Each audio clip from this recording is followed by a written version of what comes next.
proceed.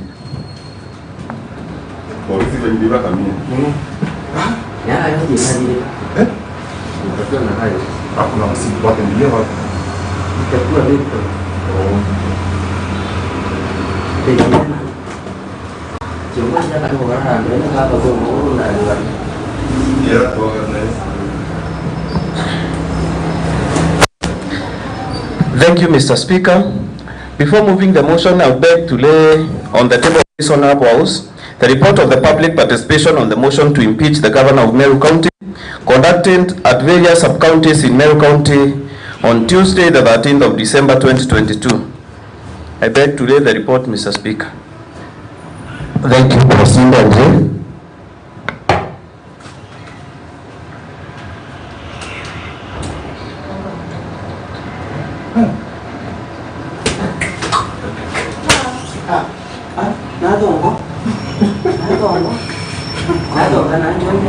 Thank you, Mr. Speaker.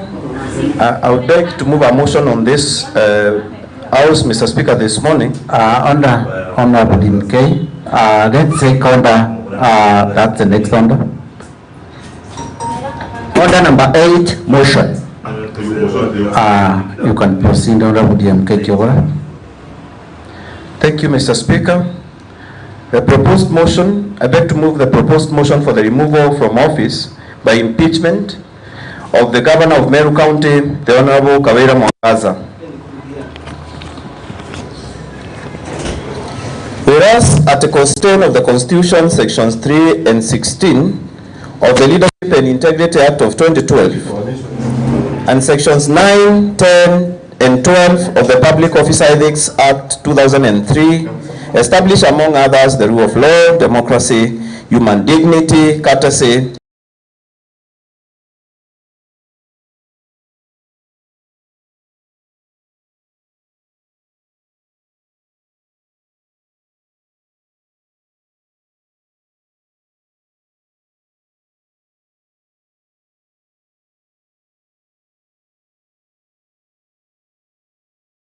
respect, social justice, inclusiveness, equality, human rights, probity, professionalism, non-discrimination, protection of the marginalized, good governance, and transparency and accountability as part of the national values and principles of governance. Articles 10, 73, and 75 of the Constitution require state officers at all times, whether in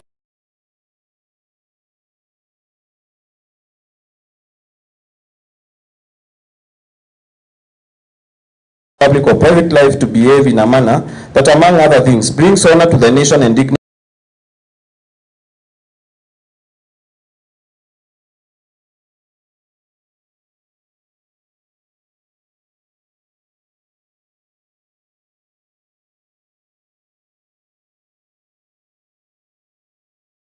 to the office that a state officer holds, ensures decisions are not influenced by nepotism, favorism, or other improper motives, demonstrates discipline and commitment in service to the people, and avoids demeaning the office that a state officer holds. Articles 10, 232, 235, and 236 of the Constitution, sections 59, 59A, 60, 62, 63, 64, and 65 of the County Governments Act 2012, provide for the values and principles of public service and establish an elaborate framework for the establishment of county public offices and the recruitment, employment, and dismissal of county public officers. Articles 181 of the Constitution, Section 33 of the County Governments Act, and Standing Order number 65 of the Standing Orders of the County Assembly provide for the impeachment of county governors for, among other things, gross violation of the Constitution, 2, gross violation of any other law, abuse of office, and gross misconduct. The governor has engaged in multiple discreditable acts that severally and collectively amount to gross violation of the Constitution, gross violation of various national and county laws, abuse of office, and gross misconduct. The discreditable acts have exposed the office of the governor, the assembly, and its leadership and the people of Meru County to national shame, embarrassment, ridicule, and disrepute. The discreditable acts have created a toxic environment in which the governor cannot be legitimately expected or relied upon to work harmoniously with staff and elected leaders at the national and county levels of government. The governor's continued stay in office under the prevailing toxic environment will inevitably undermine effective and efficient service delivery and thus hurt the interests of the people of the county. The Assembly therefore resolves to impeach the governor under Article 181 of the Constitution, Section 33 of the County Governments Act, and Standing Order number 65 of the Standing Orders of the County Assembly on the following grounds. 1. Nepotism, illegal appointments, unlawful dismissals, and usurpation of the constitutional and statutory functions of county organs. Appointment of husband to county offices. On or around the 30th September 2022, the governor engaged in gross misconduct, grossly violated Articles 10, 232, 235, and 236 of the Constitution, grossly violated Section 17 of the Public Officer Ethics Act, grossly violated Sections 55, 59, 59A, 60, 62, 63, 64, and 65 of the County Governments Act, grossly violated Section 6 and 11 of the Meru County Youth Service Act 2018, and grossly violated Section 4 of the Public Appointments County Assembly's Approval Act of 2017 by 1. Appointing a husband to the non-existent position of the patron of the Meru Youth Service before conducting a transparent and competitive recruitment process. Appointing a husband to the non-existent position of the Meru Youth Ambassador before conducting a transparent and competitive recruitment process. Disregarding the criteria for the establishment of offices within the county public service. Failing to submit a husband's name for approval by the Assembly before making the impact appointment. Reappointing Rufus Miriti as the county secretary without the approval of the Assembly. Appointing the following unqualified persons to hold county offices without undertaking a transparent and competitive recruitment process. Monene Samaritan as Director of Special Programs, Ernest Mutembe as Director Monitoring and Evaluation, Henry Muzungu as Director of Administration, and Hilary Sandi as Director of Communications. Usurping or trashing the constitutional and statutory functions of the Assembly, the County Public Service Board, herein referred to as the Meru CPSB, and the Meru County Youth Service Board. Evidence of the governor's gross misconduct, gross violation of Articles 10, 232, 235, 236 of the Constitution, gross violation of Section 17 of the Public Officer Ethics Act, gross violation of Sections 55, 59, 59A, 60, 62, 63, 64, and 65 of the County Governments Act 2012, gross violation of Section 6 and 11 of the Meru County Service Act 2018, and gross violation of Sections 4 of the Public Appointment County Assembly's Approval Act of 2017 is set in the videos annex, video saved as Annex 2. As appointment of husband, Annex 3, appointment of Rufus Miriti, and Annex 4, appointment of Hilary Sandi. The first is presented herewith. The transcripts or translations of these videos are attached as Annex 2A, Annex 3A, Annex 4A of the affidavit sworn by me on the 21st of November 2022 in support of this motion. Further evidence is in the Ethics and Anti-Corruption Commission letter dated 19th October and a screenshot from the governor's Facebook page, respectively attached as Annex 5 and Annex 5A to the affidavit in support of the motion. Road sign appointment of county workers at Timao. On or around the 22nd September 2022, the governor violated Articles 10, 232, 235, and 236 of the Constitution and grossly violated Sections 55, 59A, 59, 59A, 60, 62, 63, 64, and 65 of the County Governments Act by appointing firefighters at a public rally at Timao in misguided and unsustainable populism before conducting a transparent and competitive recruitment process, subjecting potential applicants for county jobs to public humiliation by converting the crowd at the public rally as the advertising, recruiting, shortlisting, and appointing authority, and usurping and trashing exclusive constitutional and statutory mandates and functions of the Meru County Public Service Board. Evidence of the governor's gross violation of Articles 10, 232, 235, and 236 of the Constitution and gross violation of Sections 55, 59, 59A, 60, 62, 63, 64, and 65 of the County Governments Act 2012 is set in the video saved as Annex 6 in the flash drive presented herewith. The transcripts through translation of the video is attached as Annex 6A to the affidavit of the motion.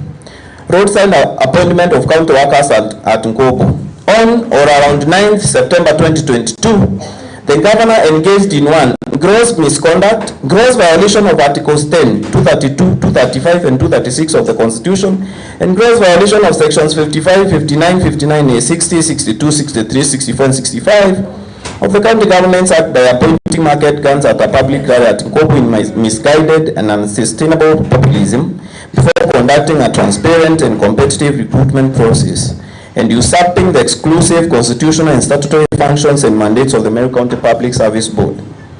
Evidence of the governor's gross misconduct, gross violation of Articles 10, 232, 235, and 236 of the Constitution, and gross violation of Sections 55, 59, 59A, 60, 62, 63, 64, and 65 of the Meru County Governments Act is set in the video saved as Annex 7 in the flash drive presented herewith.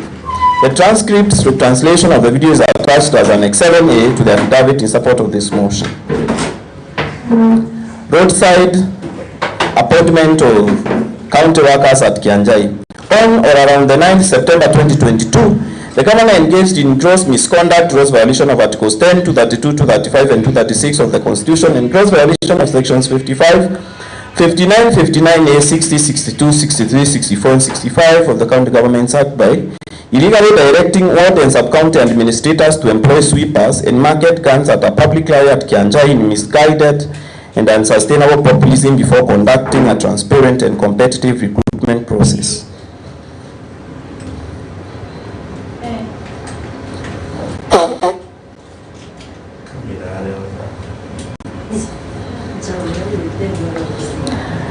Directing ward and sub-county administrators to usurp exclusive constitutional and statutory functions and mandates of the Meru County Public Service Board. Evidence of the governor's gross misconduct, gross violation of Articles 10, 232, 235, and 236 of the Constitution, and gross violations of Sections 55, 59, 59A, 60, 62, 63, 64, and 65 of the County Governments Act is set in the video saved as an excerpt in the flash drive presented here. The transcript translation of the video is attached as Annex 8A to the affidavit in support of the motion. Illegal Committee on the Meru Municipality. On or around the 21st of October 2022, the governor grossly violated Articles 10, 232, 235, and 236 of the Constitution, grossly violated Sections 12, 14, 15, and 20 of the Urban Areas and Cities Act, and grossly violated the charter establishing the Meru Municipality by illegally appointing a committee to manage Meru Municipality affairs at a public rally at Kinoru, yet the function is vested in the Meru Municipal Board. Directing the aforesaid illegal committee to usurp the functions of the Meru Municipal Board, usurping the functions of the Meru County Public Service Board, trashing the procedures for the appointment of county public officers, and spewing hate speech against the G4S company.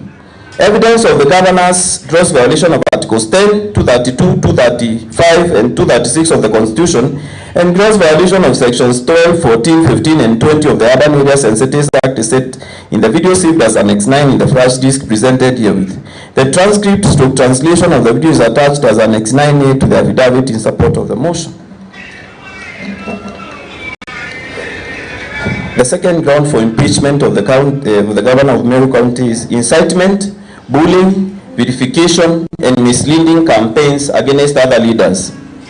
The governor has grossly violated Articles 10, 73, and 75 of the Constitution, grossly violated Section 19 of the Public Officer Ethics Act, grossly violated Section 29 and 34 of the Leadership and Integrity Act, and 4, repeatedly engaged in gross misconduct by holding public vilification, incitement, and humiliation rallies against members of the Assembly and other elected leaders, falsely accusing members of the Assembly and other elected leaders of cartelism, blackmail, greed, corruption, and intimidation, holding public verification and incitement rallies against the Catholic Church and clergy, and inciting the public against members of the Assembly and other elected leaders while knowing that such conduct can easily trigger violent reactions and pose serious breaches of the peace.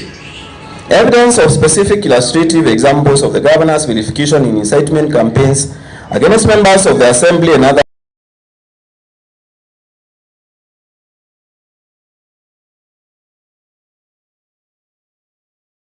Ethics Act, gross violation of Sections 29 and 34 of the Leadership and Integrity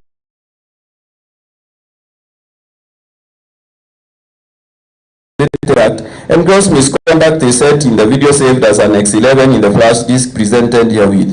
The transcription through translation of the video is attached as Annex 11A to the affidavit in support of this motion.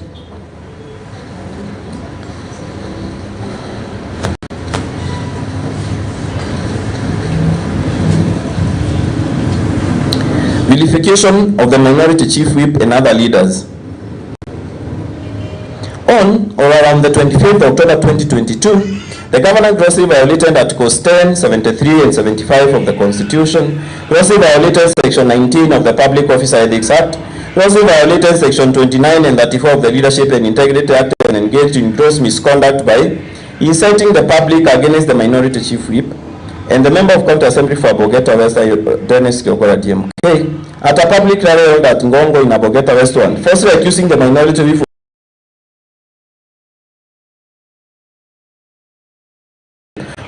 of stoning her, and falsely accusing the members of the Assembly and other elected leaders of cartelism, blackmail, greed, corruption,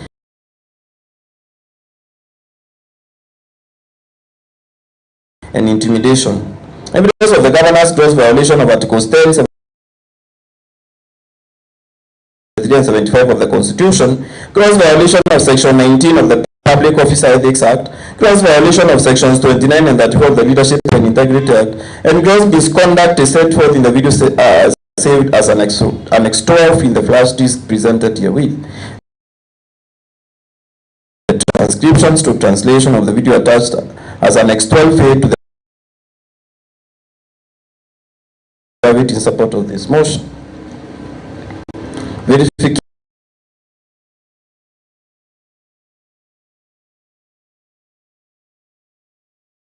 of the Senator of Meru County. On or around the 12th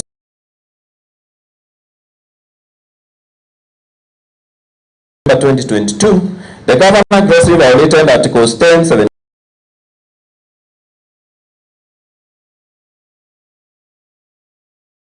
and 75 of the Constitution, grossly violated Section 19 of the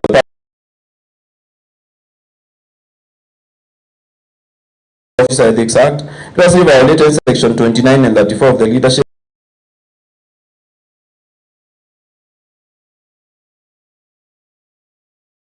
Act, and engaged in gross misconduct by inciting the public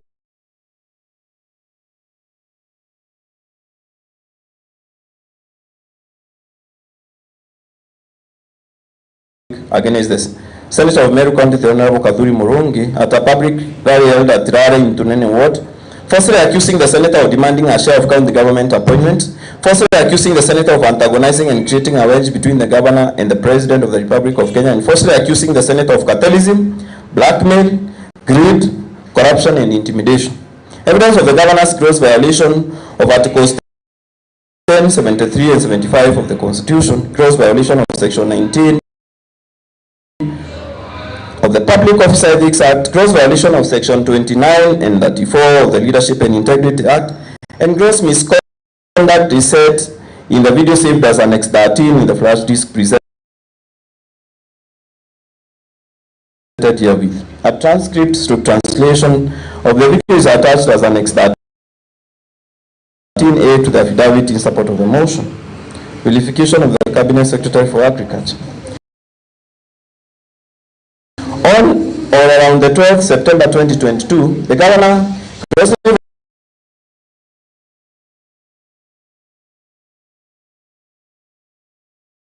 Articles 10, 73, and 75 of the Constitution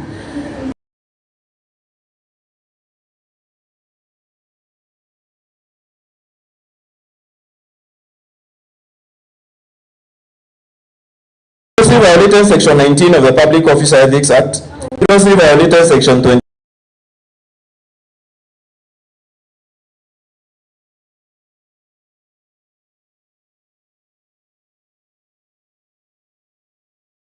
and 34 of the Leadership and Integrity Act, and engaged in gross misconduct by bullying and inciting the public against the Cabinet Secretary for Agriculture, Honorable Franklin Mithikari Nturi, at a public rally held at Rare in Tunene Ward, falsely accusing the Cabinet Secretary of demanding a share of county government appointments, Firstly, accusing the Cabinet Secretary of antagonizing and creating a wedge between her and the President of the Republic of Kenya. And firstly, accusing the Cabinet Secretary of cartelism, blackmail, greed, corruption, and intimidation. Evidence of the governor's gross violation of Articles 10, 73, 75 of the Constitution, gross violation of Section 19 of the Public Officer Ethics Act, gross violation of Section 29 and 34 of the Leadership and Integrity Act, and gross misconduct is set forth in the video saved as Annex 13, the flash disk presented herewith. A transcript / translation of the video is attached as Annex 13A to the affidavit in support of the motion. Vilification of the MP for Tigani East constituency.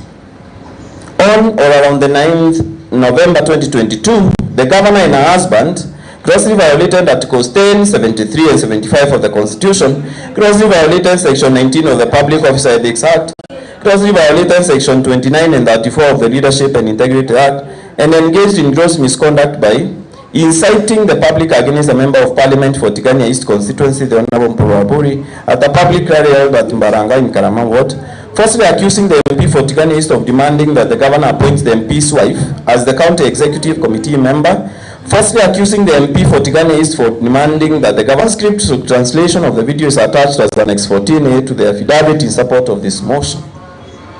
Vilification of the Catholic Church and the clergy. On or around the 17th of October 2022, the governor grossly violated Articles 10, 73 and 75 of the Constitution, grossly violated Section 19 of the Public Officer Ethics Act, grossly violated Section 29 and 34 of the Leadership and Integrity Act, and engaged in gross misconduct by inciting the public against the Roman Catholic Church and the Bishop of the Catholic Diocese of Meru, Mr. Salesius Mugambi, at a public rally held at the former Igoji Boys Secondary School, firstly accusing the Catholic Church of grabbing public land, firstly accusing the Catholic Church of cartelism, blackmail, greed, and corruption and intimidation, conducting a mock public prayer to demean and humiliate the Catholic Church and clergy, and inciting the public against the religious leaders, while knowing that such conduct can easily trigger violent reactions and pose a serious breach of the peace. Evidence of the governor's gross violation of Articles 10, 73 and 75 of the Constitution, gross violation of Section 19 of the Public Officer Ethics Act, gross violation of Sections 29, 34 of the Leadership and Integrity Act, and gross misconduct is set in the video saved as Annex 15, the flash disk presented herewith. The transcript / translation of the video is attached as Annex 15A to the affidavit in support of the motion. Forceful entry into the assembly precincts and mobilization of unlawful riots against members of the assembly. On or around the 19th of October 2022, the governor and her husband grossly violated Articles 10, 73 and 75 of the Constitution, grossly violated Section 5 and 7 of the County Assembly's Powers and Privileges Act 2017, and engaged in gross misconduct by forcibly entering the precincts of the assembly, firstly accusing the members of the assembly and other elected leaders of cartelism, blackmail, greed, corruption, and intimidation, organizing a violent demonstration against members of the assembly at the assembly precincts, and addressing a riotous crowd at the precincts of the assembly. Evidence of the governor's and her husband's gross violation of Articles 10, 73 and 75 of the Constitution, gross violation of Sections 5 and 7 of the County Assembly's Powers and Privileges Act 2017, and the gross misconduct is set in the video saved as Annex 16 and Annex 17 in the flash drive presented here. The transcripts / translations of the video are attached as Annex 16A, Annex 17A to the affidavit in support of the motion. Violation of public finance management laws as the other ground for impeachment. On or around the 6th September 2022, the governor grossly violated Articles 201 and 207 of the Constitution, grossly violated Sections 109 and 159 of the Public Finance Management Act 2012, grossly violated Sections 12 and 24 of the Public Officer Ethics Act, grossly violated Section 16 and 35 of the Leadership and Integrity Act, engaged in gross misconduct and engaged in gross abuse of office by directing the Meru Teaching and Referral Hospital to spend all revenue at source, whereas all monies received or raised or received by or on behalf of the county should be paid into the county revenue fund. Issuing waivers on fees at the Meru Teaching and Referral Hospital without the CEC member for finance is the only person legally empowered to grant such waivers, in directing county government officer to participate in furthering and advancing the interests of Better TV and the station owned by Mwangaza Advertiser Limited, a private company owned by the governor through her close relatives as proxies.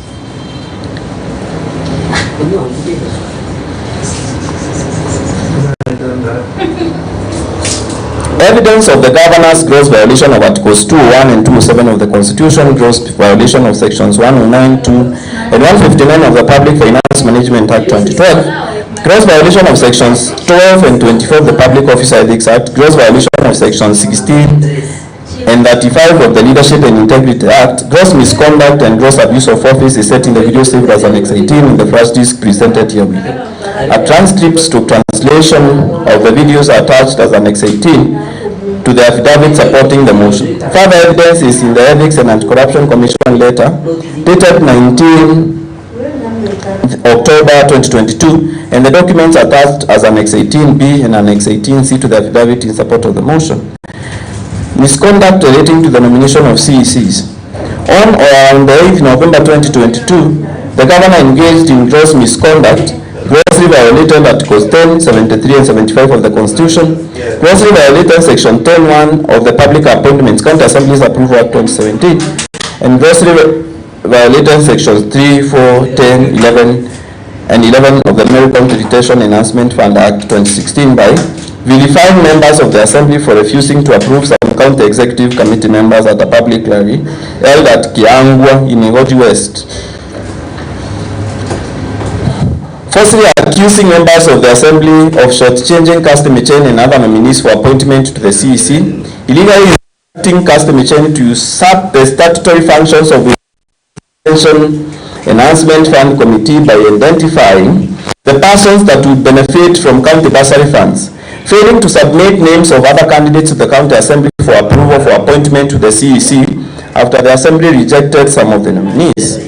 Reorganizing our government to 6 departments and 3 CEC members after the rejection of some nominees instead of submitting names of other candidates at the County Assembly for approval, ensuring to appoint to our government and actively work with swearing to appoint to our government and actively working with the losers of 2022 county elections instead of the duly elected MCAs so as to stir wrangles within the Assembly.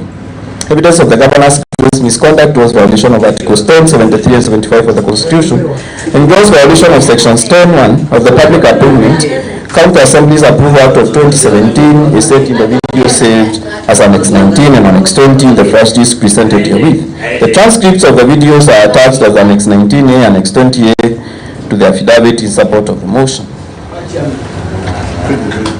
is happening?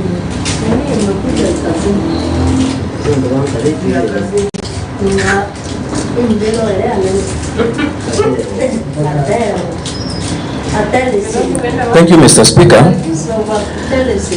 I would like to go to the motion on the first ground of impeachment. We have various charges that have been leveled against the governor under the various grounds. The first one is nepotism, illegal appointments, unlawful dismissals, and usurpation of the constitutional and statutory functions of county organs.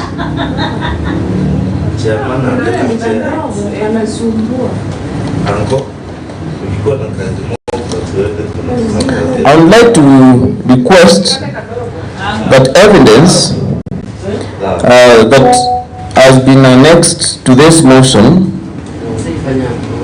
as Annex 2 be played to this House so that I can demonstrate to this Honorable House the kind of abuse of office that we have witnessed with our governor, and I also read to this Honorable House the various laws that the governor has broken by the actions she took with the appointment of her husband, Annex 2.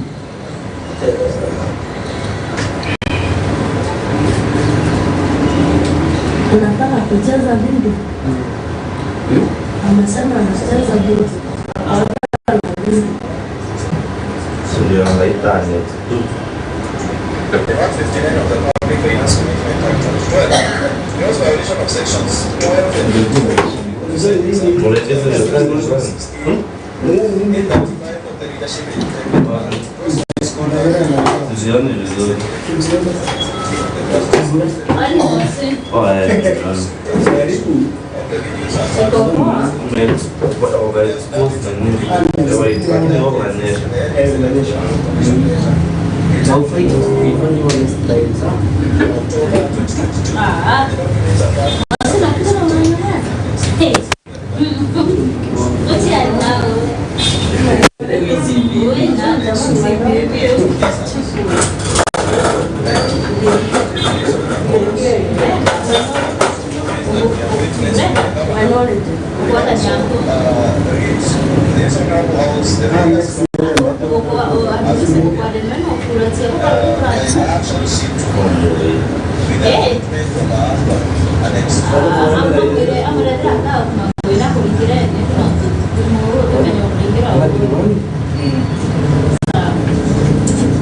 na department yake. Kuna mwingine hapa akona work experience kuliko wengine wote, na department yake ile ambaye anapewa na serikali ya governor mama, hiyo department haina mshahara. Huyu atakuwa akifanya kazi free, akisaidia, akiinua wanyonge, na huyu atakuwa hata na allowances. Lakini tumepatia yeye appointment, maana tunajua yeye ni mzito sana sana sana, na huyu mzito ni His Excellency the First Gentleman Honorable Meru.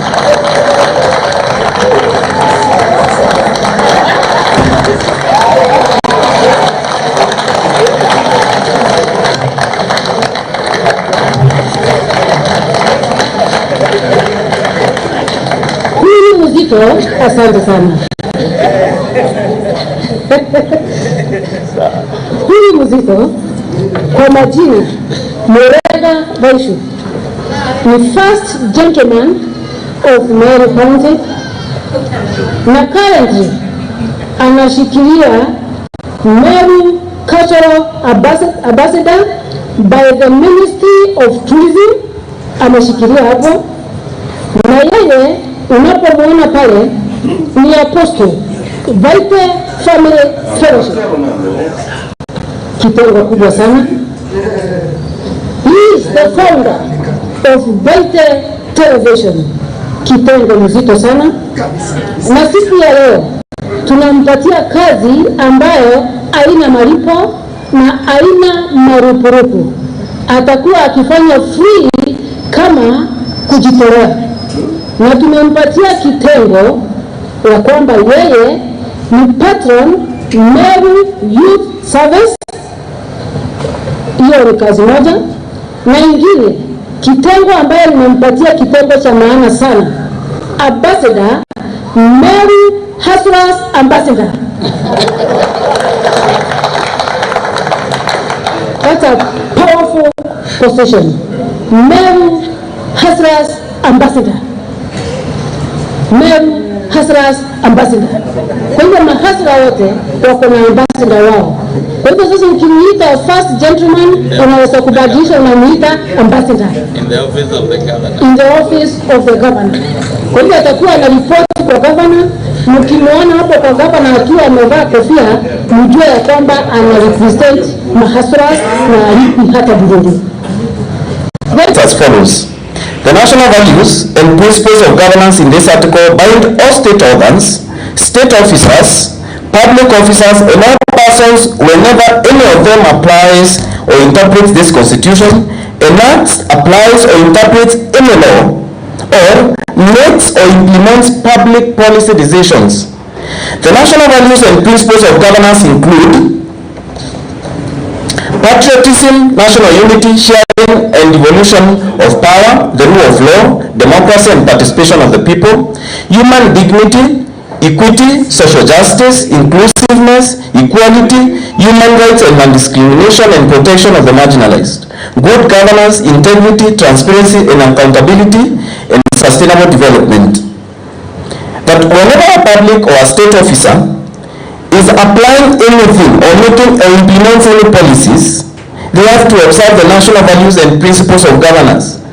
This one, the government has broken them because they are as follows. The values, some of the values of public service: high standards of professional ethics, efficient and effective economic use of resources, responsive, prompt, effective and impartial and equitable involvement of the people in decision making, and accountability and administrative acts, transparency and provision of the public to the public of timely, accurate information, subject to paragraph 1 and 2, fair competition and merit as the basis of appointments and promotions, the representation of the people in diverse communities. So on part G, in Article 292 of the Constitution, there was no competition. The positions the governors created, she just created the positions in various departments from her speech. One in the Ministry of Tourism, the other one in our own government, in the office of the governor, appointed her husband. There was no advertisement. The county assembly was not involved. And Mr. Speaker, there are other laws that are involved in guiding how public officers are supposed to be appointed. If you look at Section 17 of the Public Officer Ethics Act, Mr. Speaker, it states as follows.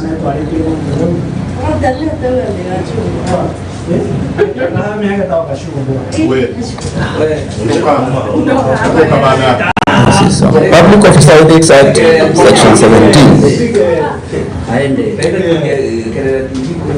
A public officer shall not practice nepotism or favorism, Mr. Speaker.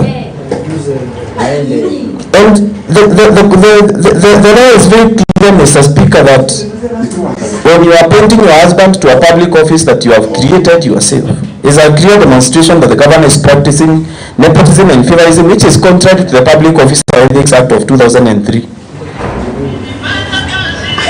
And therefore, Mr. Speaker, it's my request that this Honorable House finds the governor guilty of this charge, because she also violated sections 55 of the County Governments Act. I read to this House, Mr. Speaker, what these provisions state of the county government, the provisions of the County Governments Act.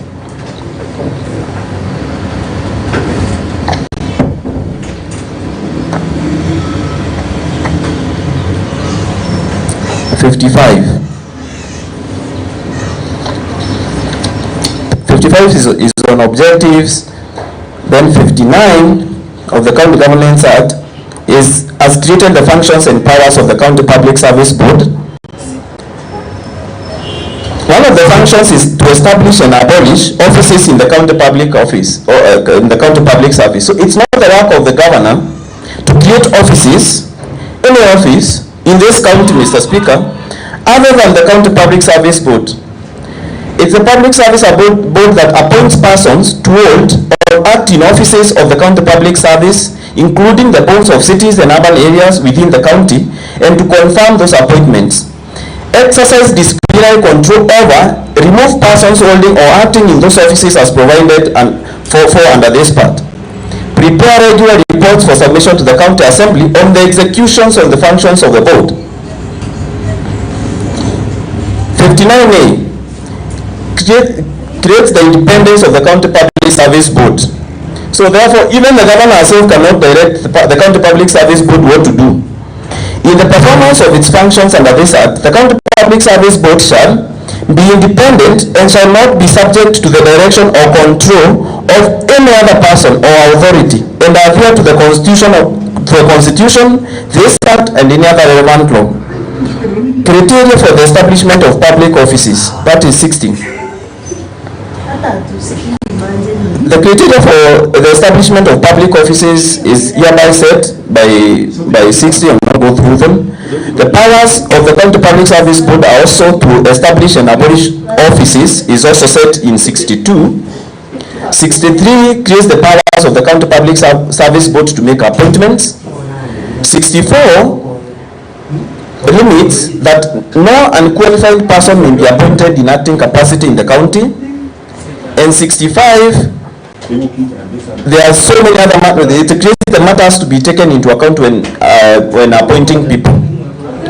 Now, the other law that the governor broke by appointing the husband to the county office are the laws created by this very house when this house passed the Meru County Service Board, the MOS Act. And I read to this house the offices that are there in the Meru County Youth Service, because the governor appointed the husband to offices she created that are not in the Act.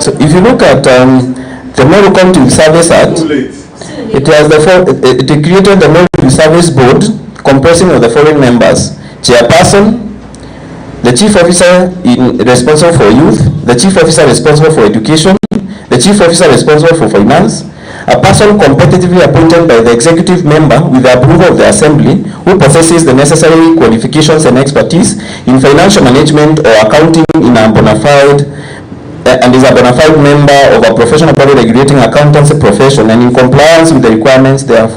There will be a secretary of the board who shall be an ex-officio member. So those are the members. There will be 2 youth members competitively appointed by the CEC with the approval of the assembly. So, Mr. Speaker, those are the provisions of the law. The governor broke the law for establishing offices. She broke the constitution. She trashed this constitution, Mr. Speaker, by engaging in the acts, in the work of the County Public Service Board in the appointment of the husband.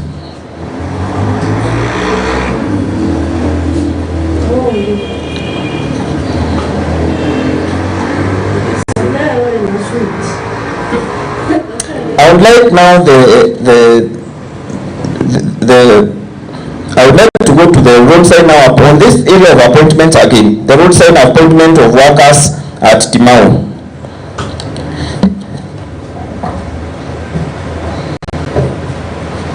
We have the video that is attached to this motion. Annex 6A. The appointments at Timau to be played to this house so that the house can see what the governor is doing.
Mwenye kimwe na pili lazima muandike aina ya kimoja.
Honorable members, what you have seen there, and those of us who cannot hear Kimeru, I have attached a translation of what the governor was doing at Timau. She advertised job for firefighters. She converted the crowd to the recruiting, shortlisting, and interviewing crowd, and then she said she will be employing people by public participation. She was writing her own laws. Honorable Speaker, there is no provision anywhere in the laws of this land that public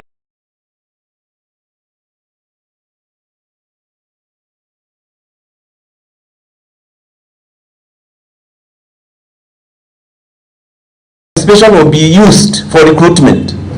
It can never be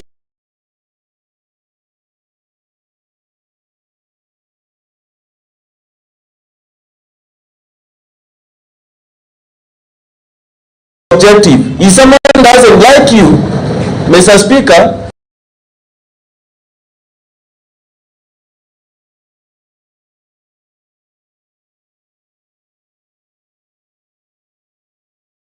they're not going to have you hired. And the way the governor was conducting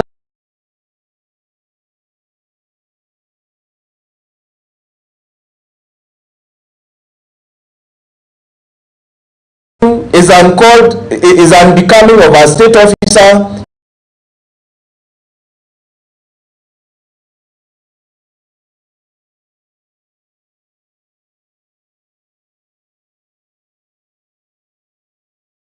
The rank of a governor. You can imagine the humiliation of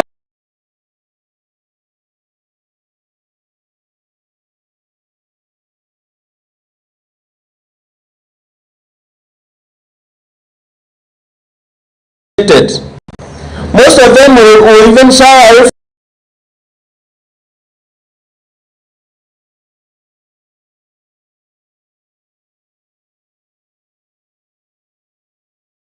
from doing any other further job interviews. The kind of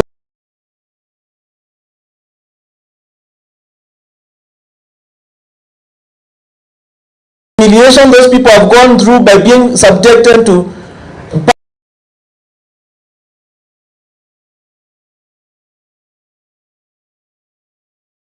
public ridicule, Mr. Speaker, is uncalled for in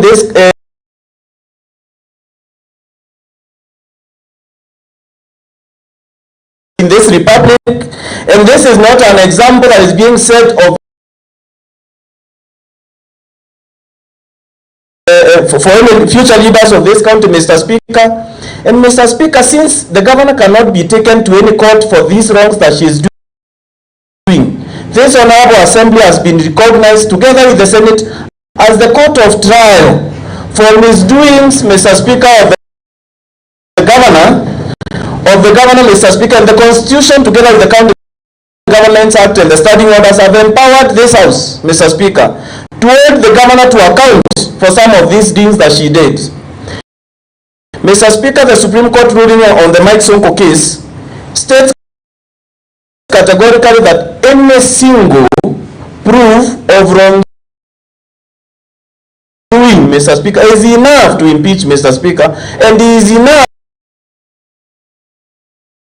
for any court in this country, Mr. Speaker, to hold the guilt verdict. So I urge this honorable House, Mr. Speaker, to reward the governor for the misdoings.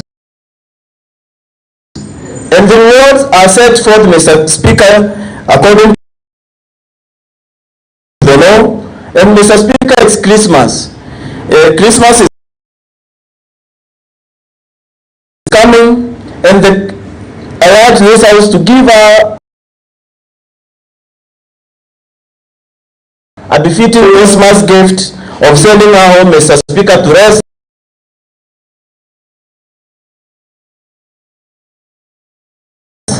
because she's mismanaging this county.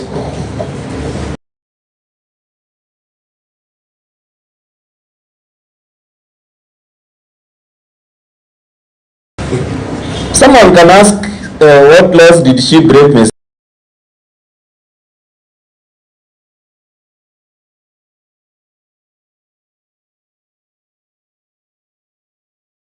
Speaker? First of all, the conduct itself is against what is set in the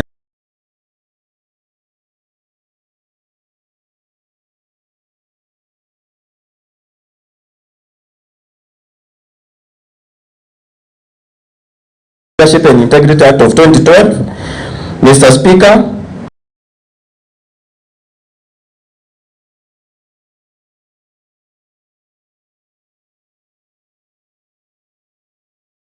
And it's also one of the provisions is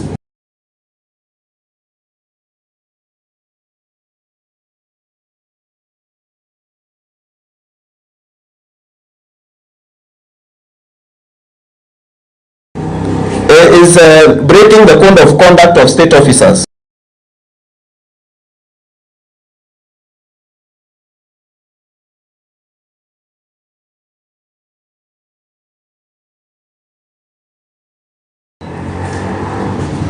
For example, if a state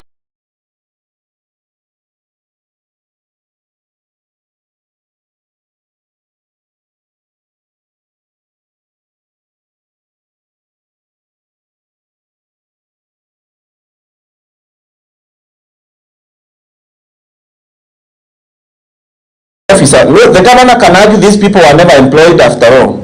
But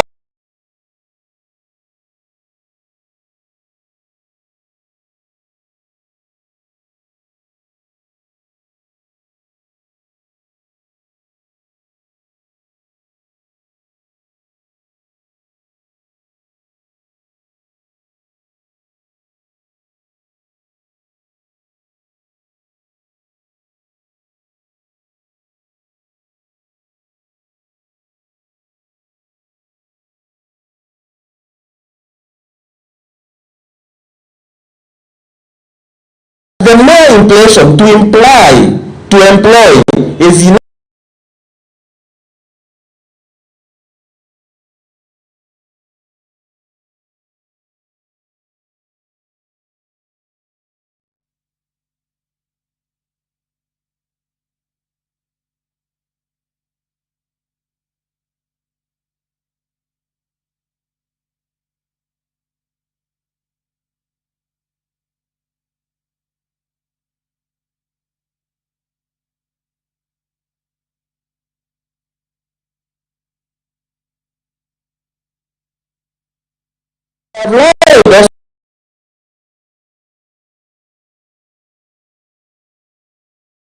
To the 4 people that she recruited, that they are employed if they are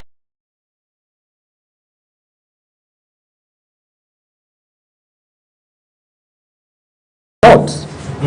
Mr. Speaker, by implying that you are employed and that you will come to employ again by public participation, Mr. Speaker, is enough for this house. You don't need further evidence. You need you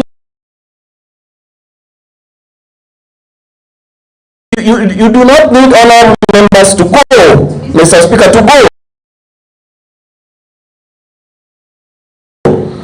to the HR officers of the country.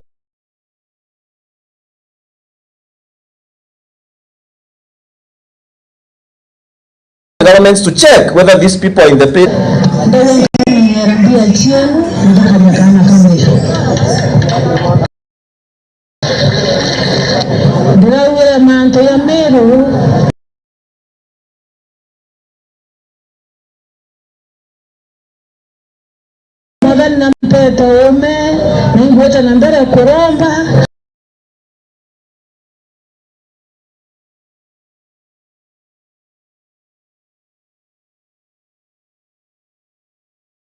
Tonge de Meru, mtoka voma zome.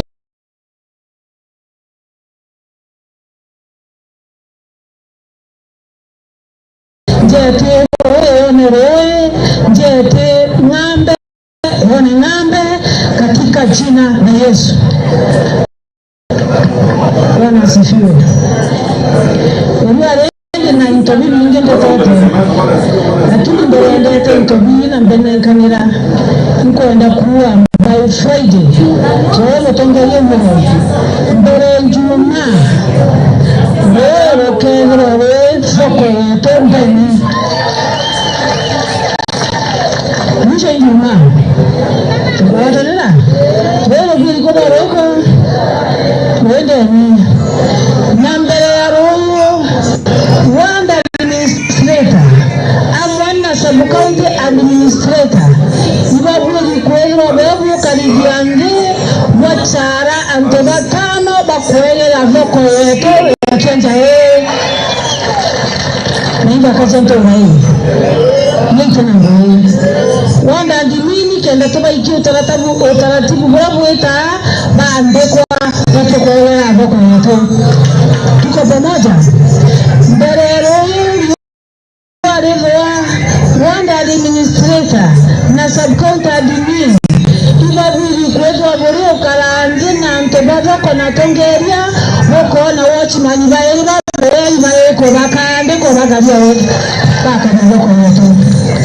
Tuko pamoja. Bwana asifiwe. Zoko eneo ke mubango kana mebango yote ila tueneo eneo ndekera ili zoko number 1 kumba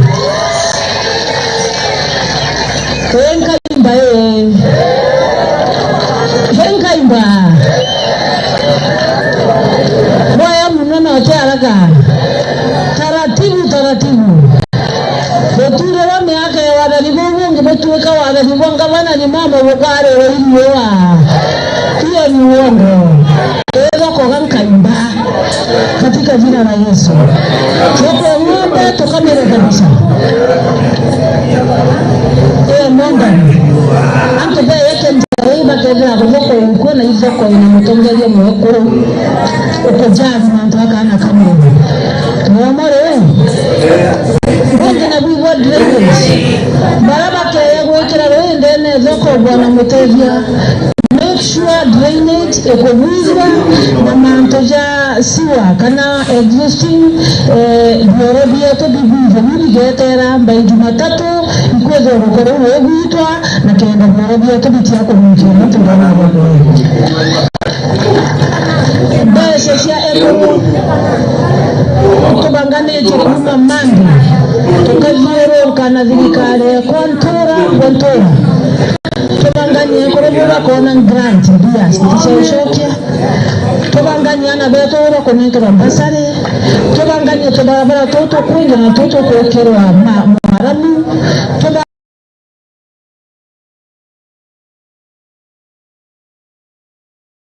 Tubangani manto yetu yonza Bwana asifiwe Pei pandeke yetu Nambia ikoneka Kama kumeganye bwana mwako pio kitio zeni Bwana kema iya yandi laura wayo Bwana jetra na iruni Mchoka ndema umtongoro Wayo andienki uliete mauro kuma ndeko nenke watongeria Nwandi na togri Bene I would like the video to be posted. Honorable members, Mr. Speaker, what you have seen there, I have attached a translation of what the governor was doing at Kianjai. She was directing the sub-county and the ward administrators to recruit 4 people who will be sweepers and watchmen of Kianjai market. Mr. Speaker, this is wrong. It's not the work of the ward administrators or the sub-county administrators to recruit anybody in this county, including a cleaner, including a cook, anybody, Mr. Speaker. Even our own staff, Mr. Speaker, as members of the assembly, we do not appoint them. They are appointed by this assembly service board. Nobody has the power, Mr. Speaker, to appoint without a fair recruitment process, which was not being done there. And Mr. Speaker, the governor broke the provisions of the law, the provisions of the constitution that provide for competitive process in recruitment of employees of the county government, Mr. Speaker. And the directions she was giving were misleading to the public, Mr. Speaker.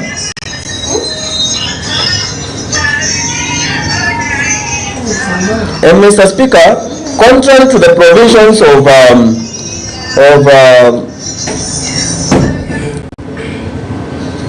this article 24 of the Public Officer Ethics Act of 2003, revised in 2017, a public officer contravenes the code of conduct and ethics if he causes anything to be done through another person that would, if the public officer did it, be a contravention of the code of conduct and ethics. Allows or directs a person under a supervision or control to do anything that is a contravention of the code of conduct. Mr. Speaker, the fact that the governor is directing the sub-county and the sub-county administrators and the one administrators to do something illegal, Mr. Speaker, is wrong on our part, and will be wrong on their part if, Mr. Speaker, they did it. First of all, she is misleading the public, which is against the law. As the governor of Meru County, she holds a very powerful office. The governor needs to wake up and smell the coffee and know that office is serious. It's not a shopkeeper's office, Mr. Speaker, to give directions each and every way. It's a serious office, Mr. Speaker. The Constitution has created two levels of government, the national government and the county government. She's like the president of a county. Even the president of this country cannot stand in any rally, start appointing people to public office. The president, he can't. Not even his own security, not even his own cook. The officers created as state house have to advertise those jobs and recruit, Mr. Speaker, through a competitive process.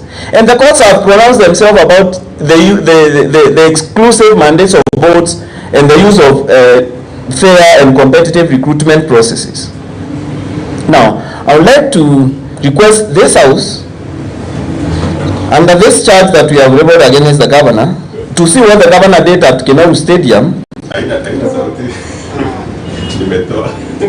through this. Mr. Speaker, this is to show that the governor is not ready to read the laws, to see how appointments are done. She is not ready to change. Even as we untabled the notice of motion, she was still in the village directing people to break the laws and doing these appointments with her. She is not about to change. And the only cure to this problem, Mr. Speaker, when we want this House, is to support this impeachment mission, Mr. Speaker. Annex 9A. Let this House to see what the governor was doing at Meru Stadium.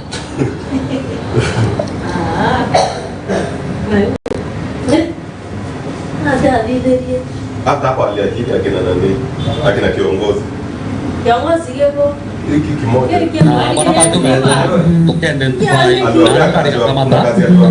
Di obstruction in town, seperti perinci mutonge, atau tonya biasa ada mutonge. Ini kita tidak boleh buatnya. Stage dan di voice. Kalau bemelawan naru, ane bawa ada, bawa folam, tadi kemudian iki dan stage ada di video. Itu wani ini namu. Nalo beto kedua na bakai gua kan. Bakau merah. No, coba bakau merah. Bakau merah. Bakau merah. Bakau merah. Bakau merah. Bakau merah. Bakau merah. Bakau merah. Bateja.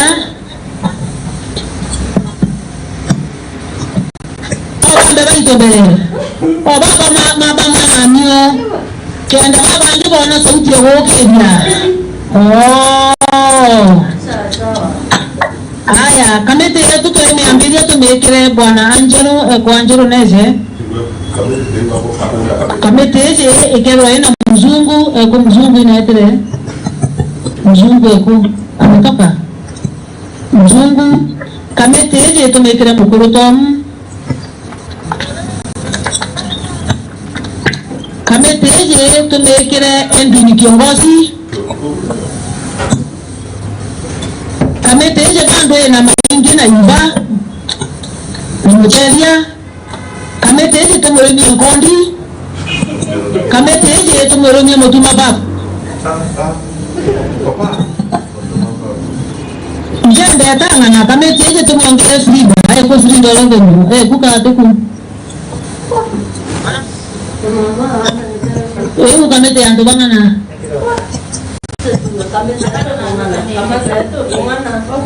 Gogo kadabu ya. Sawa? Utuko na ina agenda. Nato ni mzee wetu nato ni. Na nene yana yote kala memono.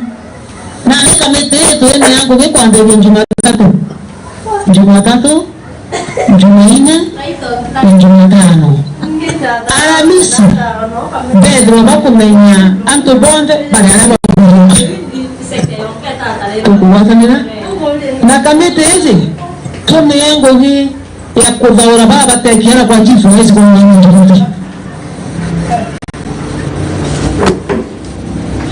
matigere izungana bi kwa jifu ya bwana yonga meli ni msikiato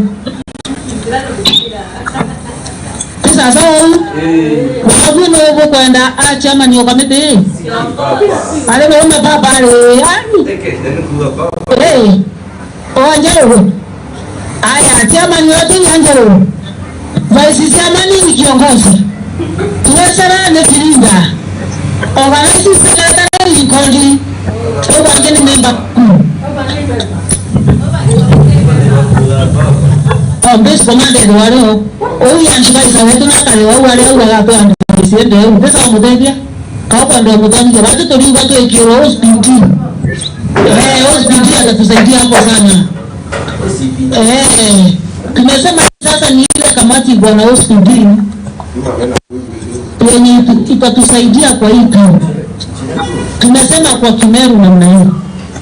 Tunataka sisi tukiwa serikali ya county government tutafute kikosi maalum, tuwapatie bodaboda, tuwavarishe uniform special, waingie katika hizo barabara zetu, wahakikishe hakuna gari inafanya ile ya PPP na hakuna gari inabeba kwa barabara. Hiyo itatusaidia sote, hata itasaidia ofisi yao.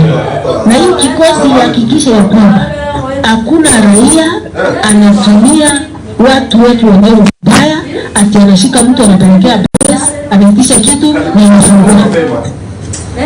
Hiyo mwisho.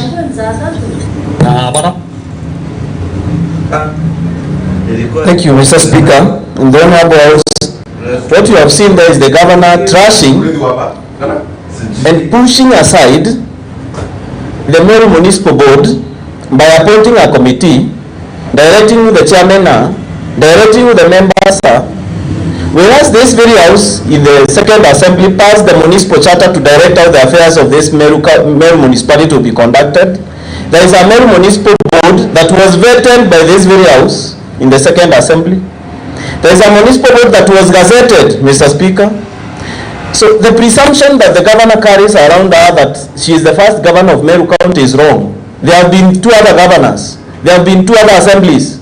There are laws that have been passed to safeguard each and every sector of this county, Mr. Speaker. Therefore, coming and creating a committee to operate side by side with the Meru Municipal Board, and I'm sure she does, she has not even cared to know who the members are, and directing the committee there to go to town to decide which taxi companies will be carrying passengers from what points. I don't know what she wants to do with G4S company, telling them to straighten up and conduct the elections of matatu operators in town. This is the work of the Meru Municipal Board that was gazetted. There is a criteria for how people in that municipal board are supposed to be appointed, Mr. Speaker, and it's provided in the municipal charter. And I would like to educate the Honorable House, Mr. Speaker, a little bit, to inform this House, Mr. Speaker, about the municipal charter and what is to provide when it comes to the appointments of officers in the county, in the municipality, Mr. Speaker.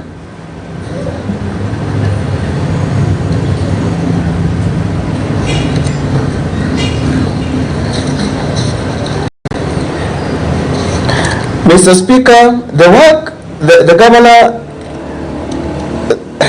broke the law in the provisions in appointing a committee to run when there is the municipal charter has provided that the municipality board shall be composed of the following members.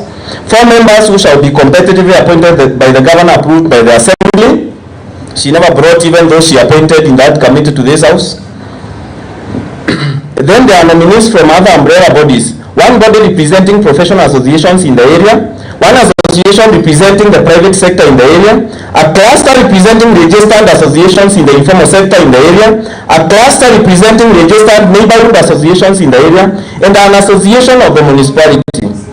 The county chief officers responsible for urban development, public service and environment shall be ex officio members of the municipal board.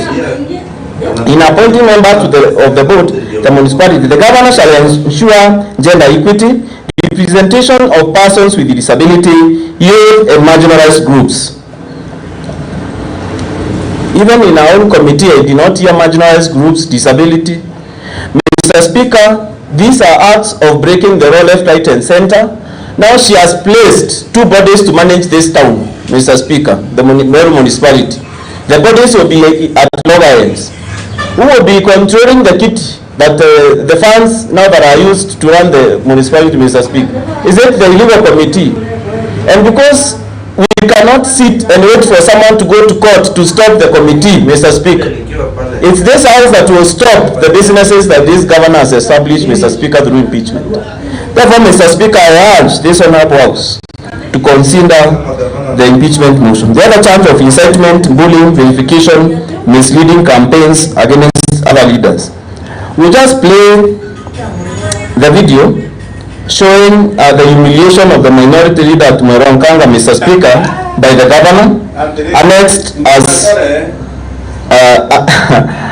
as 11A in the flash drive.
Against him.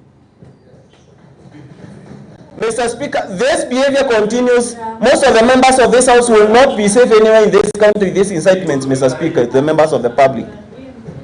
You will be sitting in barazas and members of this, they will be discussing how to chop the hands of the members of this House, Mr. Speaker, if they disagree with the governor, Mr. Speaker, who is behaving as a ruler.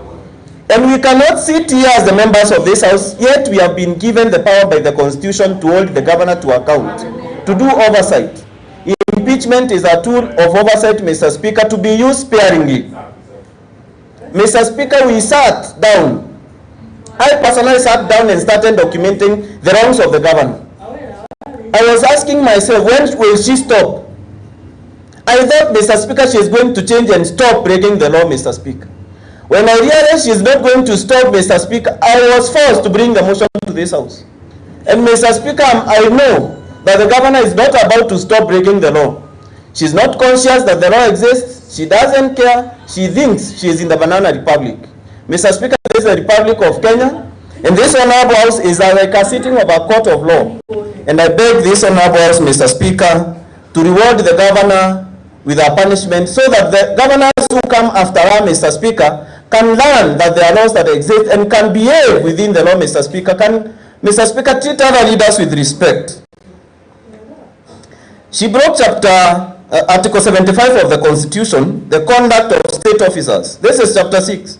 A state officer shall behave, whether in public or official life, in private life, or in association with the other persons, in a manner that avoids any conflict between personal interest or public or official duties, compromising any public official interest in favor of personal interest, demeaning the officer once holds. And Mr. Speaker, if you go anywhere in this country and say you are from Meru County, people will start laughing. The office of the governor has been demeaned, Mr. Speaker. People of this county cannot go outside this county and say, Mr. Speaker, we've come from the county of Governor Nimama. People are wondering whether we are tolerant to the kind of lawlessness that is going on in this county. And Mr. Speaker, the Constitution is very specific about the punishment for these behaviors. Part 2. A person who contravenes Class 1 of Article 76, 77, or 78(2) shall be subject to the applicable disciplinary procedure for the relevant office and may, in accordance with the disciplinary procedure referred to in paragraph A, be dismissed or otherwise removed from office. A person who has been dismissed or otherwise removed from office for a contravention of the provisions specified in clause 2 is disqualified from holding any other state office. This is why the governors who have gone through, whose impeachments have gone through, like Waititu, Sonko, have not been able to come back to public office. Therefore, I want to add this, Honorable House.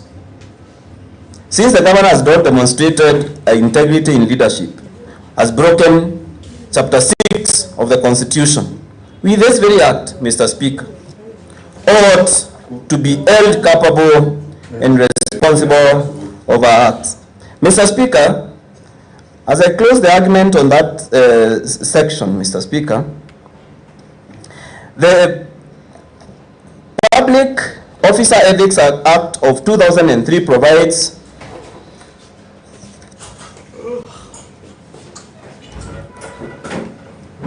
it's the Leadership and Integrity Act, Mr. Speaker, of 2012 that provides that this very act breaks the Leadership and Integrity Act 34 by a state officer shall not bully any person, not just the minority leader. You cannot bully even someone who is borrowing on the streets. If you are a state officer, you are supposed to treat them with kindness. Mr. Speaker, this is our minority leader, a representative of the people of Akili Ward, who I believe should be more than in the area of 30,000 people, Mr. Speaker. She bullied a representative of 30,000 people, Mr. Speaker. This is equivalent to bullying 30,000 people, Mr. Speaker, who the minority leader represents in this house, Mr. Speaker. For purposes of Section 1, bullying includes repeated offensive behavior which is vindictive, cruel, malicious, or humiliating, and is intended to undermine the person. I think this one, Mr. Speaker, nails the government as a breaker of the law. And anyone trying to argue otherwise, Mr. Speaker, should visit the Leadership and Integrity Act, Mr. Speaker, and interpret it otherwise. Thank you. On the area of vilification of other leaders, Mr. Speaker, I will not, there are further evidence that has been attached to the motion, Mr. Speaker, that is also in the public domain. I would like the answered, Mr. Speaker, to play for us Annex 13 on the flash drive on the kind of incitement that the governor did on or around the 12th of September 2022. It's a very short video, Annex 13.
vikale yawe ndike cabinet yawe ana baya kwenda kuandikea wewe mwenyewe nani mwenye kabla hapa ndio kubana ya vikale bado ya vikina na kwa wewe na mtu lakini yale kwa ya mwanasa ataanza kufanya na huko basi ya moja kwa moja lakini yeye ndio na kanuni kabla atakuwa na vikale Meru alikuwa kama huwa kesi kusa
What is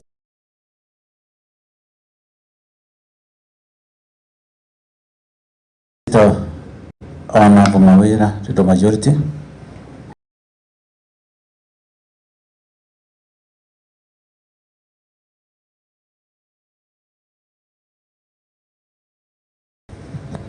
Thank you, Honorable Speaker. Honorable Speaker,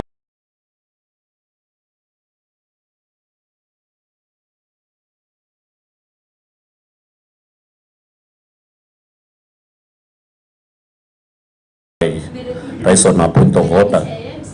Standing on number.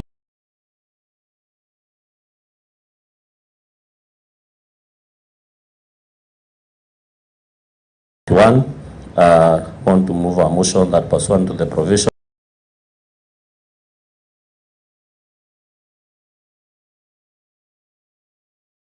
so standing under number 31(3) of this Honorable Assembly, it extends its sitting time from 12:30 p.m. to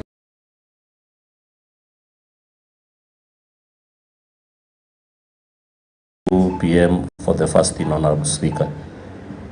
Thank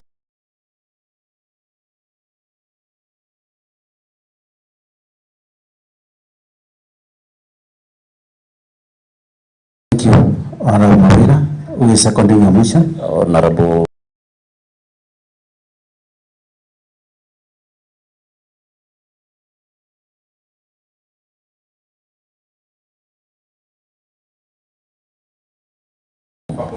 Deputy Speaker, Honorable Ali, will second the motion, Honorable.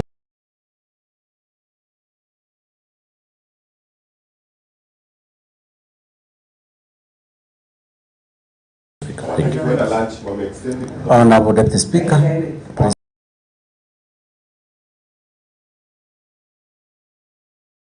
Take the floor. Thank you, Mr. Speaker, son. I stand to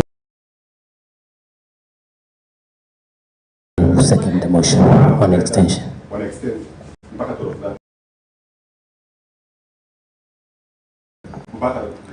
Thank you, Honorable members. That pursuant to the provisions of Standing Order number 31(3), this Honorable Assembly extends its sitting time from 12:30 to 2 p.m. Honorable members, if there is any debate, it can arise at this time. Any member who wishes to contribute can catch a speaker's eye. Yes, Honorable Simokari. Thank you, Mr. Speaker. And for the purpose of record, my name is Honorable Lucy Mukaria. Mr. Speaker, on the on-site, I rise to support the motion.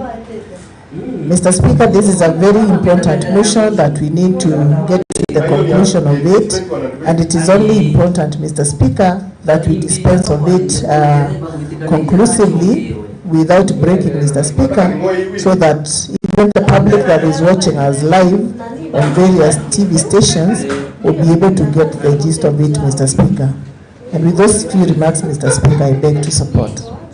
Thank you, Honourable Member Nafisi Mukaria. Any other contribution at this time? Honourable James Mongabia. Thank you, Mr. Speaker. Sir, for record, James Mugambi Mungalia, representing the people of Karamawand. Mr. Speaker, I stand to support the motion that this city extends from to that, Mr. Speaker. Mr. Speaker, if you note the issue that we are addressing currently, Mr. Speaker, needs a lot of time, Mr. Speaker, so that we can be able to discuss acceptably, Mr. Speaker. And Mr. Speaker, I believe we don't need to rush over this issue, Mr. Speaker, so that all the issue, Mr. Speaker, which we are addressing about the impeachment of the governor, Mr. Speaker, can be addressed conclusively, Mr. Speaker. So I rise to support. Thank you, Honourable James Mongavia. Honourable Morris. Thank you, Mr. Speaker, sir.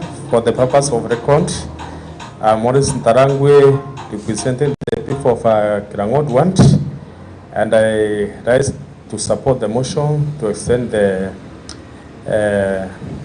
this procedure, since it's very important for our people to be able to follow, because I know they are following, and to be able to know the reason why we are impeaching the governor, because we are not impeaching the governor because we hate her, but we are impeaching the governor because of the... Honourable Morris, we are not contributing on the issue of the impeachment of the governor. We are contributing on the extension of time, Honourable. Please be guided. Thank you, Mr. Speaker, sir. I just support the motion to extend the time. Thank you so much. Thank you, Honourable. This juncture, if there is any member who has a contrary opinion, please allow me to allow any other member with a contrary opinion. What is it that is banning Honourable Mbioki Mutembe? Thank you, Mr. Speaker. I'm Godwin Mutembe Mbioki, representing the people of Gorge West. Mr. Speaker, I stand to support the extension because this is a very critical motion. A motion that has been signed by 68 out of 69 members of this assembly, Mr. Speaker. So it speaks volume. So it is noble to have ample time for members to contribute towards this motion, Mr. Speaker. Thank you, honourable members. If there is no other contribution, then I'll allow the legal majority the move of the motion to reply.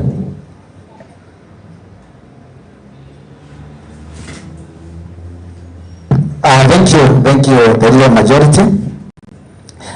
Pursuant the provisions of Standing Order number 34-2, I now put the question, which is that pursuant to provisions of Standing Order number 31-3, this Honourable Assembly extends its sitting from 12:30 p.m. to 2 p.m. Will as many as have a similar opinion say aye? Aye. Will as many of our contrary opinion say nay? The ayes have it and the motion is passed. So the debate can continue. Honourable DMK, please take the floor.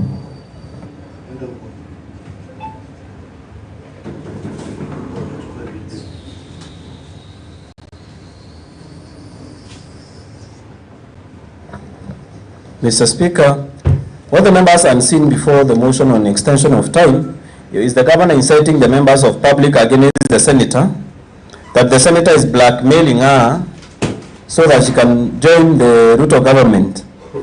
Mr. Speaker, on this verification campaign that the governor has been doing since I've also read the laws that she has broken with them, I would like one more to be played, Mr. Speaker, the last video. About the incitement she has been carrying, Mr. Speaker, across Meru County in Annex 15, where she led a mock prayer against the Catholic Church and the clergy.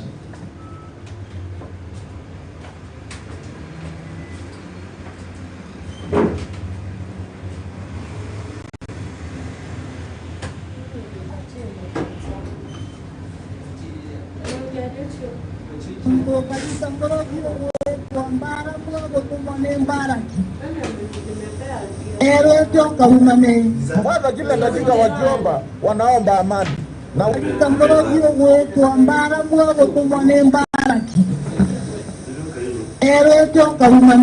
kwanza kila dakika wakiomba wanaomba amani, na wewe ndio gavana, kwani wewe hutaki amani? Na kama hutaki amani, kama umeanza kuchanganyikiwa na umechanganyikiwa, ungeingia kwa hii kanisa leo ulikuwa imevaliwa red. Mam, ukijua red inamaanisha nini Kikatoliki, wajane simani Iwa na waweke tia wengi kwa njia papoka na njia pinki. Na mengi kazirongi. Bado itakuwa baraka. Na wale advisor uko nao hawajasoma na wewe hujasoma, ndio unaona umeanza kuingilia hata mambo ya Mungu. Kwa sababu tunaona sisi tumevaa zile nguo za lent, kwa sababu wale wako na shida na sisi, hiyo maombi itaonyesha mambo. Hiyo kanisa unasikia tukiita wezi nini, ajue kama si Katoliki mimi singekuwa naongea. Katoliki ndio ilichukua walemavu, Katoliki ndio inachukua yule mtu mlemavu inaweka wanakaa na yeye kwa nyumba moja.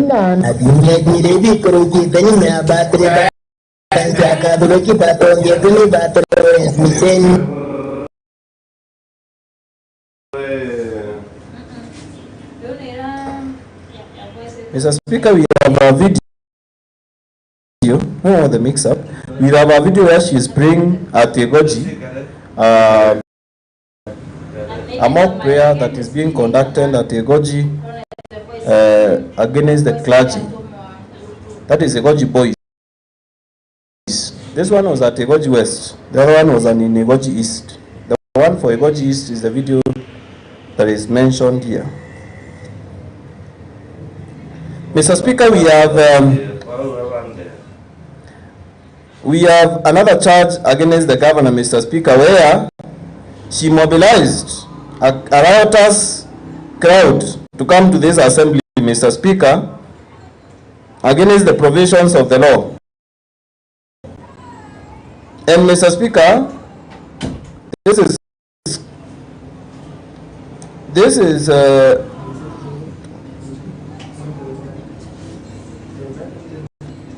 we have video 16 and 17.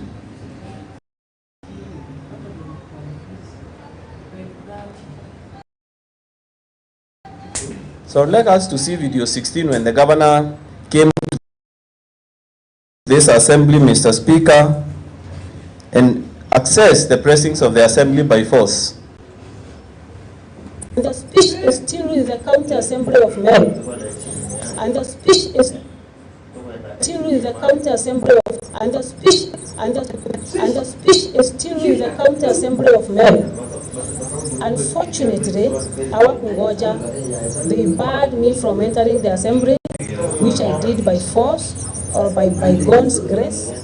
And then immediately after kuanza kuongea wakatoka nje. Na walipotoka nje wakaimba mapambano. And the speech is still with the County Assembly of Meru.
Mr. Speaker, what you have seen here is the governor herself acknowledging that she broke the law, she entered the assembly by force, she mobilized a crowd that she brought to the very doors of the assembly, Mr. Speaker.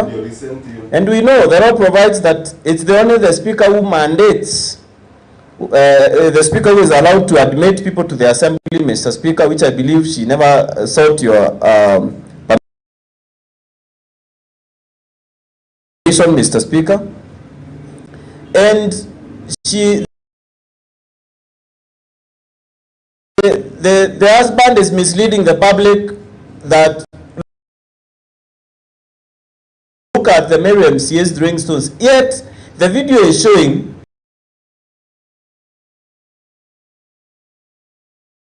people throwing stones inside the assembly. Honorable DMK. The speaker does not permit. It's a procedure.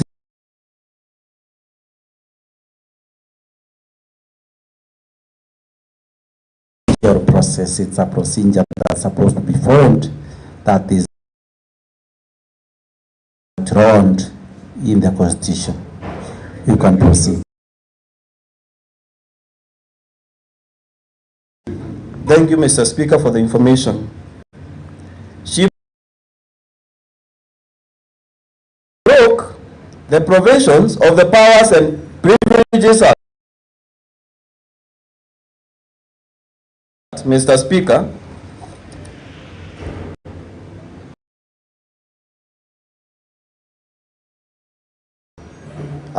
regarding the access to the precincts of the Assembly 5,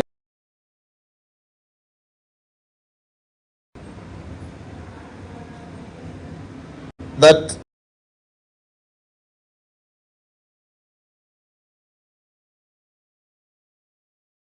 a member of the public may, subject to this act, standing orders as such other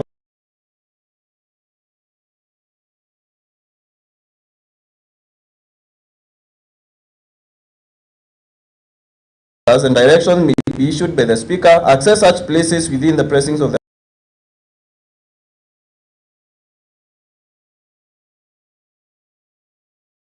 Assembly as may be specified. So that process the Speaker has informed the House about was not followed when that crowd was brought. It also broke the provision number 7 of the County Assembly's Powers and Privileges Act of 2017 on the Assembly, demonstrating and picketing on the precincts of the Assembly. Mr. Speaker, what you have seen there is the governor not willing to follow the law, saying that she's not a coward, she will do whatever she wants. But Mr. Speaker, if we allowed people, ordinary people, to do whatever they wanted, there would be no order in this country. There would be no order, Mr. Speaker. Nobody would follow the law. If the public officers who are supposed to be examples to other people are the ones breaking the laws, Mr. Speaker, then, Mr. Speaker, nobody is going to represent this, to respect this assembly. Instead of peaceful demonstrations, people will be coming to throw stones to this house, Mr. Speaker. Therefore, the governor broke the law, and that behavior, Mr. Speaker, again, is contrary to the provisions of Chapter 6 of the Constitution on the conduct of state officers, where the Chapter 6 demands that whether in public or private, a public officer should carry themselves in a manner depicting the office that they occupy. Mr. Speaker, we have other videos where she is directing officers of the county government to break the Constitution, Mr. Speaker.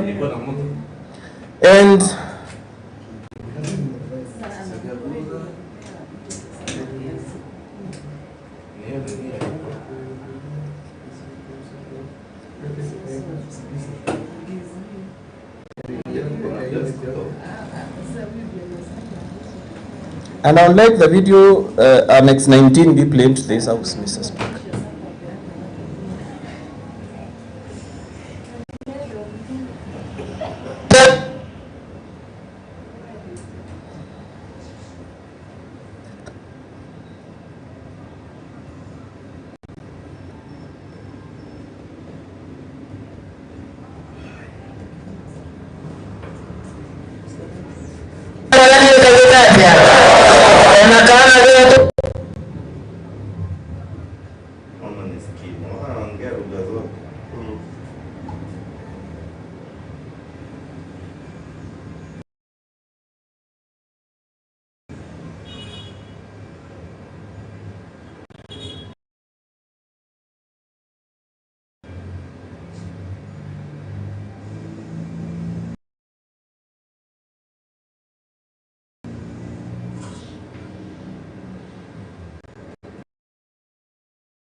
I made the right choice pamoja na Roji na Kiangwa kana yetu kiendelea kupeperusha bendera ya Meru County kabisa kwa waziri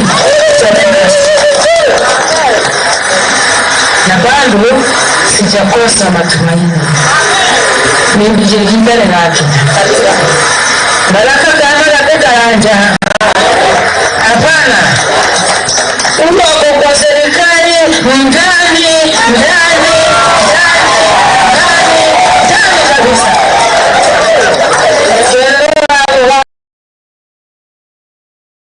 Muingereza waziri kulinda milango serikali ya mama ni kubwa sana.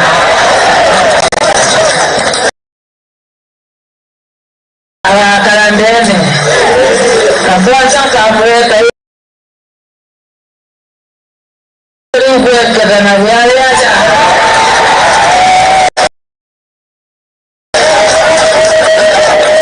kwa maji yale kwa nyama wana sio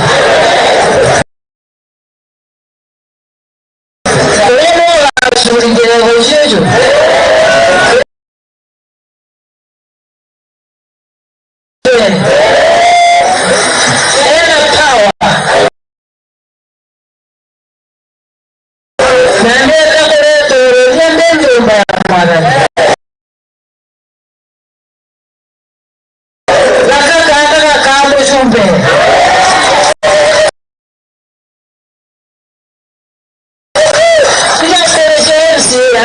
mjumbe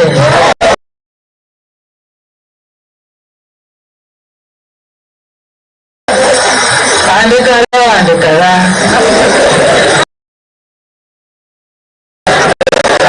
na wewe nikirudia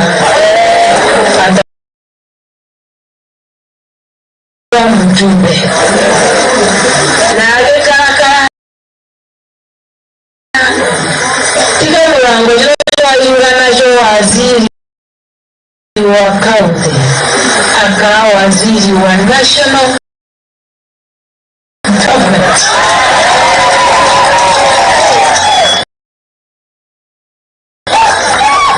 Bwana asifiwe. Ukana kutika makre ndio wajiri kama na wakulikana kawira kangi je wajira ndokerera lakini kwa mane murongo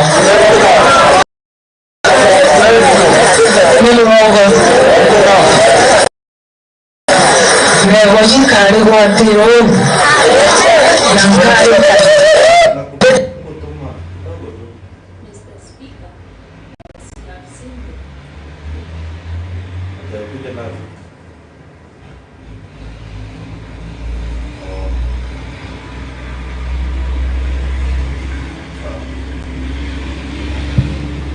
The last one, Annex 20.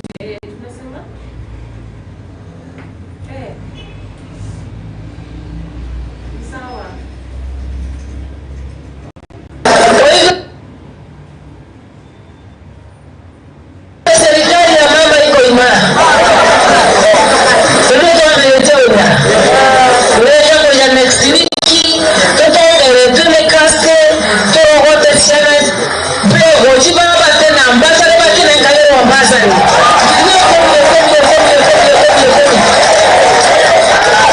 Kaste ongoza hiyo exercise. Toa nkiwa. Toa tena inya, ambega kwa legalisti. Ana ndio na kuna uoma na serikali ya mama iko imara. Wewe ni wakawea ndio ndio wanakalele kando ule yote ni tekade. Mr. Speaker, what you see there, I've translated those videos from Meru to English, is the governor first of all trashing the exercise that was conducting by this house of looking at the various CECs that the governor nominated, and trashing the honorable members by saying, for example, she is going to pick Caste Micheni and bring her to Egoji West where she was contesting for MCA so that she can create this discomfort to the sitting member of the county assembly, and she will empower her to ensure that the honorable member of that area is nothing. This is someone who is cancelling the results of the elections, Mr. Speaker, of 2018 by saying that this is the one who should have been elected, Mr. Speaker. The governor is again breaking the law by directing Caste to go picking children who should be rewarded with bursaries, Mr. Speaker, of 10,000 shillings each, and submit the list to the governor so that she can give the bursaries. Mr. Speaker, bursaries of this county are given by the law. The Retention Enhancement Fund Act of 2016 provides that a committee shall be formed of various people, that is to sit down and look at the application forms for bursaries and decide which children should be given bursaries and how much. It's not the governor to decide how much. It's not the governor to decide who. It's that committee that has been mandated by the law. It's not the chiefs or the castes of this world who the governor is giving mandates to go around collecting children to be given bursaries, Mr. Speaker, to do that. It's the work of the Enhancement Retention Fund. And I would like, Mr. Speaker, to communicate even to those who are being given directions to carry them, Mr. Speaker. They are putting themselves on the side of the law. They can be sued, Mr. Speaker, for wrongful things, Mr. Speaker, and they can be punished by the law. Mr. Speaker, the governor has not stopped there.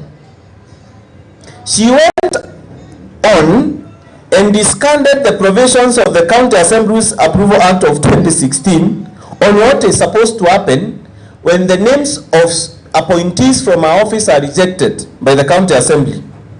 Mr. Speaker, you cannot collapse the government like she did. You cannot reduce the ministries like she did. You can only, Mr. Speaker, collapse them before bringing the names, so that you bring the specific names of the 6 that you have collapsed them to. You bring 6 names. Not after the assembly, Mr. Speaker, has rejected the names that you go compress the ministries to 6. It's circumventing the law, Mr. Speaker, and the provisions of the Public Appointments and the County Approval Act of 2017, Mr. Speaker. Number 10 reads as follows. Where the name of a candidate is rejected by a county assembly, the appointing authority shall submit to the county assembly the name of another candidate, and the procedure for approval specified in this act shall apply accordingly.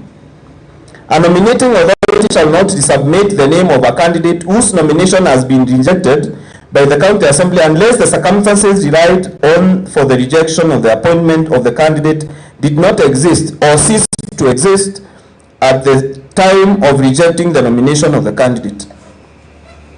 Mr. Speaker, inasmuch as the law has not stipulated when she should resubmit the names, it should have either stayed as 3, the others to stay as vacant, not collapsing. It's circumventing the law. When you collapse to 6, it means you're not going to submit, and then you lump offices together, Mr. Speaker. So it's breaking the law, Mr. Speaker, and for the governor of this county to follow the law, Mr. Speaker, I think we need to use her to set an example to the other governors, Mr. Speaker, because our current governor, the Honorable Kawira Mwangaza, is not keen on following the law or doing the right things, Mr. Speaker. Mr. Speaker, sir, an organized process called public participation involves consulting with the people, institutions, and groups before making choices. It is intended to give the voiceless a voice and solidify the idea of agency for the county government, making it an agent of the people.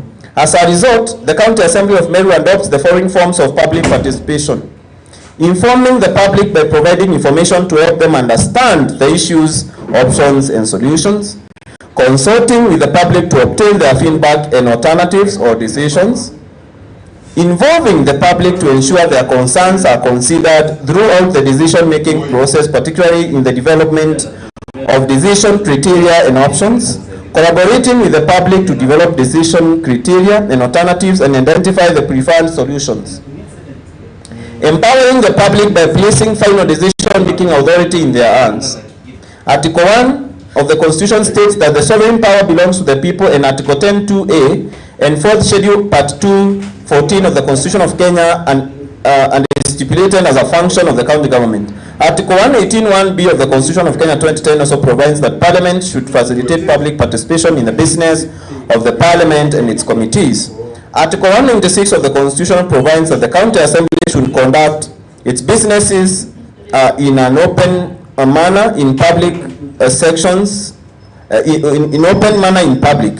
Section 87 to 92 and 115 of the County Governments Act 2012 outline the principles of public participation and the imperative for facilitating public participation in the work of the county government. In this regard, the Office of the Clerk came up with a public participation schedule to get the views of the public in respect to the motion to impeach the Governor of Meru, the Honorable Bishop Kawira Mwangaza, over the 16 sub-counties of Meru County. Upon developing a schedule, the same was published in the national newspapers in circulation in the country, Standard and Nation, on the 7th December 2022, in time to allow members of the public to prepare and attend the public participation process. The published schedule showing the venue in which the public participation will take place in the published Meru County sub-counties. Mr. Speaker, sir, the following sub-counties in Meru are published as the areas where public participation will take place on the 13th of December 2022. Egoji Sub-County, Department Office Egoji; Abogeta Sub-County, Sub-County Headquarters Kanyakine; Mkwene Sub-County, Shabaha Stadium Mkobo; Central Imenti Sub-County, AIPCA St. Matthews Mariene; Imenti East Sub-County, Kianikamwani Kadhura; Imenti North Sub-County, Kianjore Youth Center; Bore East Sub-County, Kirwa Katodip; Bore West Sub-County, Kambi EAPC; Tigania West Sub-County, Kirindene Social; Tigania East, Maburo Methodist Church; Tigania Central, Kibucho Methodist Church; Igembe East Sub-County, Methodist Church Kiengo; Igembe Central Sub-County, Machungulu Social; Igembe South Sub-County, Gitora EAPC Church; Igembe North Sub-County, Global Abundant Church, Moringeni; Mutua, and lastly Mutuati Sub-County, Inono Market. Mr. Speaker, sir, thereafter, the public process took place at different sub-counties on the 13th of December 2022. Various officers of the County Assembly of Meru informed the public on the contents of the notice of motion to impeach the governor as listed below. Nepotism, illegal appointments, unlawful dismissals, and the usurpation of the constitution and statutory functions of the county organs, incitement, bullying, vilification, and misleading campaigns against other leaders, forceful entry into the assembly precincts and mobilization of unlawful riots against members of the assembly, unlawful riots against members of the county assembly, violation of public finance management laws, misconduct relating to the nomination of CECs. The citizens' representatives from each sub-locations in Meru sub-counties were requested to present their views regarding the motion to impeach the governor of Meru. More to that, there was impressive turnout at various sub-counties in Meru County, as evidence at the public participation by the attached list of participants. Additionally, some participants forwarded their opinions in form of written memoranda. Other members of the public dropped their memoranda before the date of the public participation. Further, some members of the public forwarded their views to the county on the County Assembly public participation email, which reads publicparticipationmeru@gmail.com. Mr. Speaker, sir, divergent views were heard on the stage by the members of the public. Just to sample a few, the following common views were presented by the members supporting and opposing the motion to impeach the governor of Meru County. About 1,300 residents of different sub-counties registered to orally give their views in supporting or opposing the impeachment motion. 1. Views of the members of the public supporting the motion to impeach governor of the Meru County, Kawira Mwangaza. Members of the public supported the motion and many cited the following grounds. Alleged nepotism displayed by the governor by employing her relatives, such as the sister as a personal assistant and another sister as a bodyguard. Alleged the appointment of Rufus Miriti as the county secretary without following the proper procedure of re-employment. Alleged misconduct of the governor amounting to violation of various sections of the constitution. Nepotism, discrimination of officers of the county government of Meru offices, lack of decorum and respect to other elected leaders, removal of various officers from office illegally. The governor is alleged to run the county affairs on Okolea Kitty, according to the members of the public, and turning the county into one woman and husband show. The governor is alleged to have incited the citizens of Meru County against other leaders.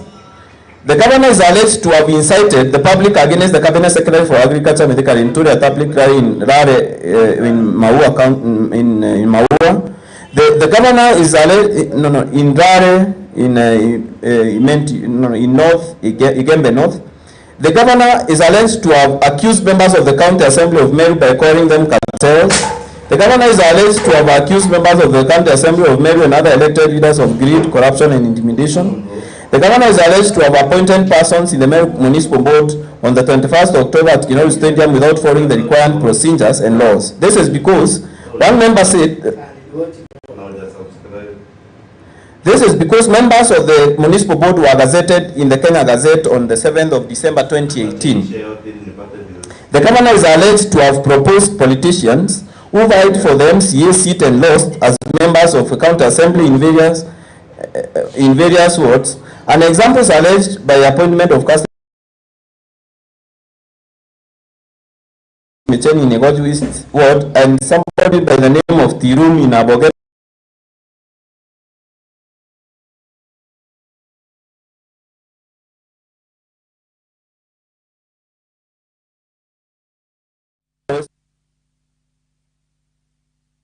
The governor is alleged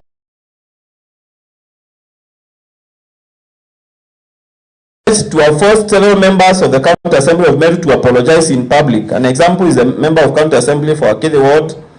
The governor is alleged to have not initiated any developments in several wards in Meru County so far. The governor was alleged to be incompetent and lacking leadership qualities. The governor was alleged to have not utilized public funds in the right manner. The governor is alleged to have not understood and acknowledged the other leaders who were chosen by voters in Meru County. The governor is alleged to frustrate the process of reconciliation between the MCAs.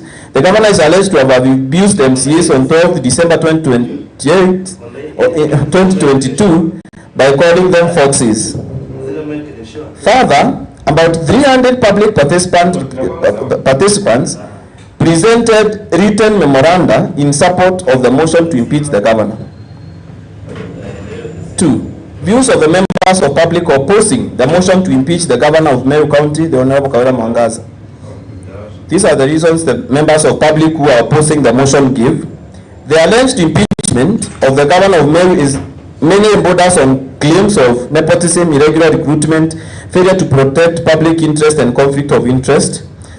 The alleged aforementioned claims were reported to EACC, which is the investigating body, not the MCAs. That a determination is yet to be made by the information body. That some claimants in the impeachment motion are under investigation. That the proposed impeachment motion was brought early, and the governor should be given more time to establish plans to develop Meru County. That the alleged grounds cited in the impeachment motion are not cited anywhere in law. That the alleged grounds cited in the impeachment motion have no basis. That the governor is development oriented and the impeachment motion is biased and based on malice.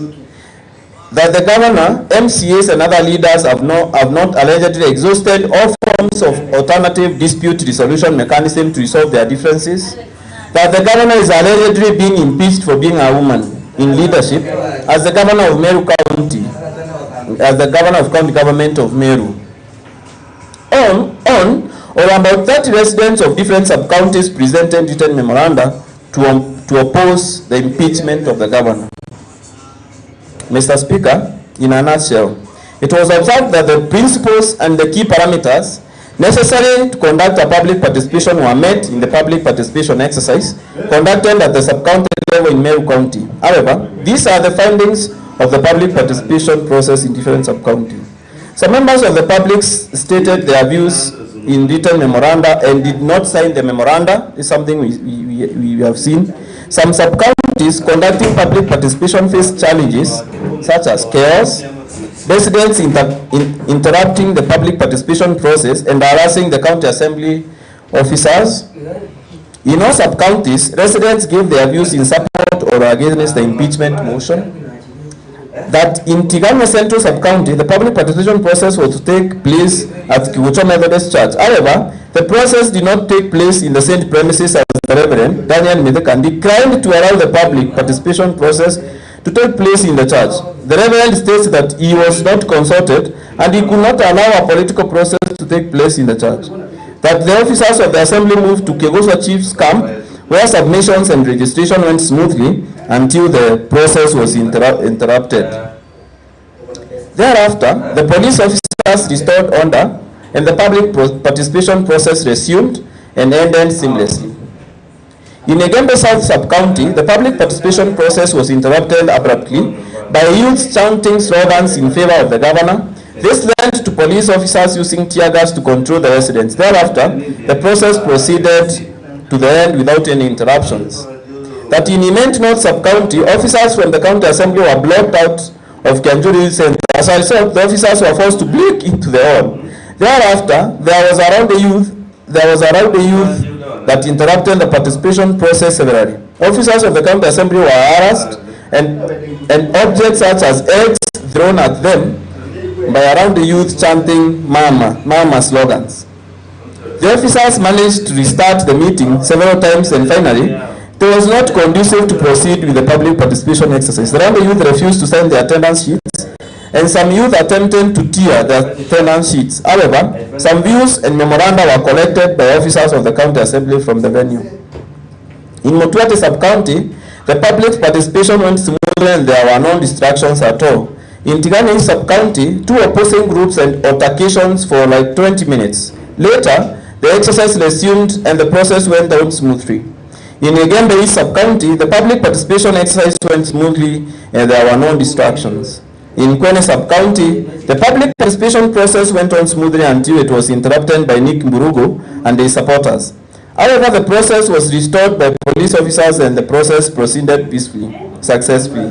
In Bohori West Sub-County, the public participation process was going smoothly until the first speaker took the floor.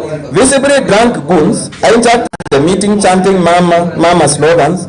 Interestingly, the area one administrator mobilized residents to interrupt the public participation process and declined to sign the attendance sheet. Instead, the one administrator mobilized some residents to sign an independent attendance sheet and presented it to the officers of the Meru County Assembly at the premises. Nevertheless, officers of the County Assembly of Meru managed to collect views and memoranda despite the chaotic nature of the meeting. In Impeachment Central Sub-County, the public participation process began smoothly and there were a few disruptions. By around the ground led by someone in quotes Supo Meru, who successfully tried to disrupt the process. The Crown snatched one signing sheet and teared it. Additionally, the Crown snatched and stole a mobile device in one of the officers of the county assembly, and from one of the officers of the county assembly, facilitating the public participation process. Thereafter, the officers left the premises for a while and restarted the process, which was usually uninterrupted. However, the officers managed to obtain some written memoranda and opinions of residents who are willing to give their opinions. The security team did not put in any efforts to restore the public participation process, and the officers of the county assembly took shelter at the MCA's office. In Turkana West Sub-County, the public participation process was smooth without any interruption and maximum cooperation by residents. In Igembe Central, the public participation process took place smoothly without interruptions from residents. Instead, the residents cooperated and gave their views. In Imenti East Sub-County, the process began smoothly and the officers of the assembly began registering members of the public. A changed youth group disrupted the meeting by snatching attendance registration forms and written submissions. Conclusively, the process restarted again and was completed successfully. In Legoji Sub-County, the public participation process began smoothly before it was disrupted by residents chanting "Mama, Mama" slogans. According to the residents, the attendance signed list meant that they supported the impeachment motion. The residents later demanded to be given the list, but the policemen escorted the officers to hide the same list at the police station. The round crowd was calmed down by the area MCAs, and the process of the willing residents to give their views and memoranda proceeded successfully. In Igembe North Sub-County, the public participation process was conducted smoothly without any disruptions, and the residents were very cooperative. In Abogeta, the process began smoothly, and in a short while, some residents grabbed the signing sheets and teared them. Additionally, there were two dissenting groups shouting against each other. Later on, some members of the public gave their views and memoranda to officers of the county assembly usefully. In Bowuri Sub-County, the process began smoothly until it was injury interrupted by some residents. There was a lot of heckling, which forced the Secretariat of the County Assembly of Meru to call for additional security. The security personnel were able to calm the residents, and the public participation process resumed smoothly.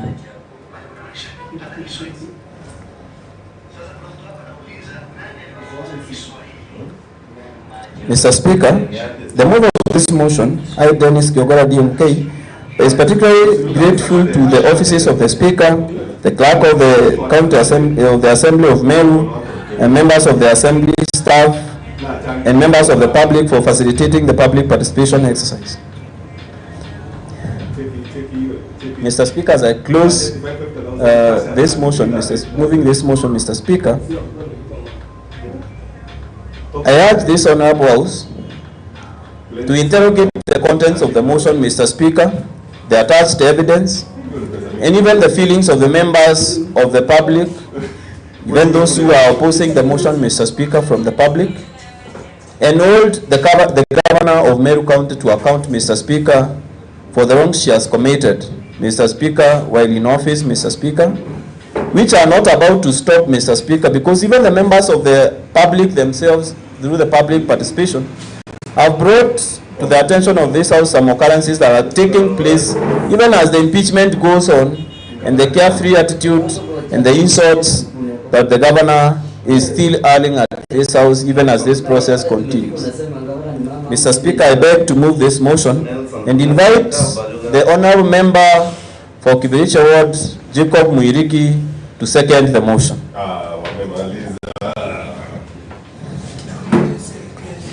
Thank you, Honorable Dennis Kiogora, for moving the motion. Now it's the chance for Honorable Jacob Muirigi, MCA Kibiricha. Please take the floor. Thank you, Mr. Speaker. For record purposes, my name is Jacob Muirigi. I'm the MCA for Kibiricha Ward. Mr. Speaker, before I give my contribution, allow me to appreciate the Honorable Dennis Kiogora for appropriately moving the impeachment motion. And Mr. Speaker, it is important we are proud as a House, because you realize, Mr. Speaker, we have a responsibility in this House whereby we are required to defend the Constitution, Mr. Speaker. Mr. Speaker, our constitution gives or says the sovereign power belongs to the people.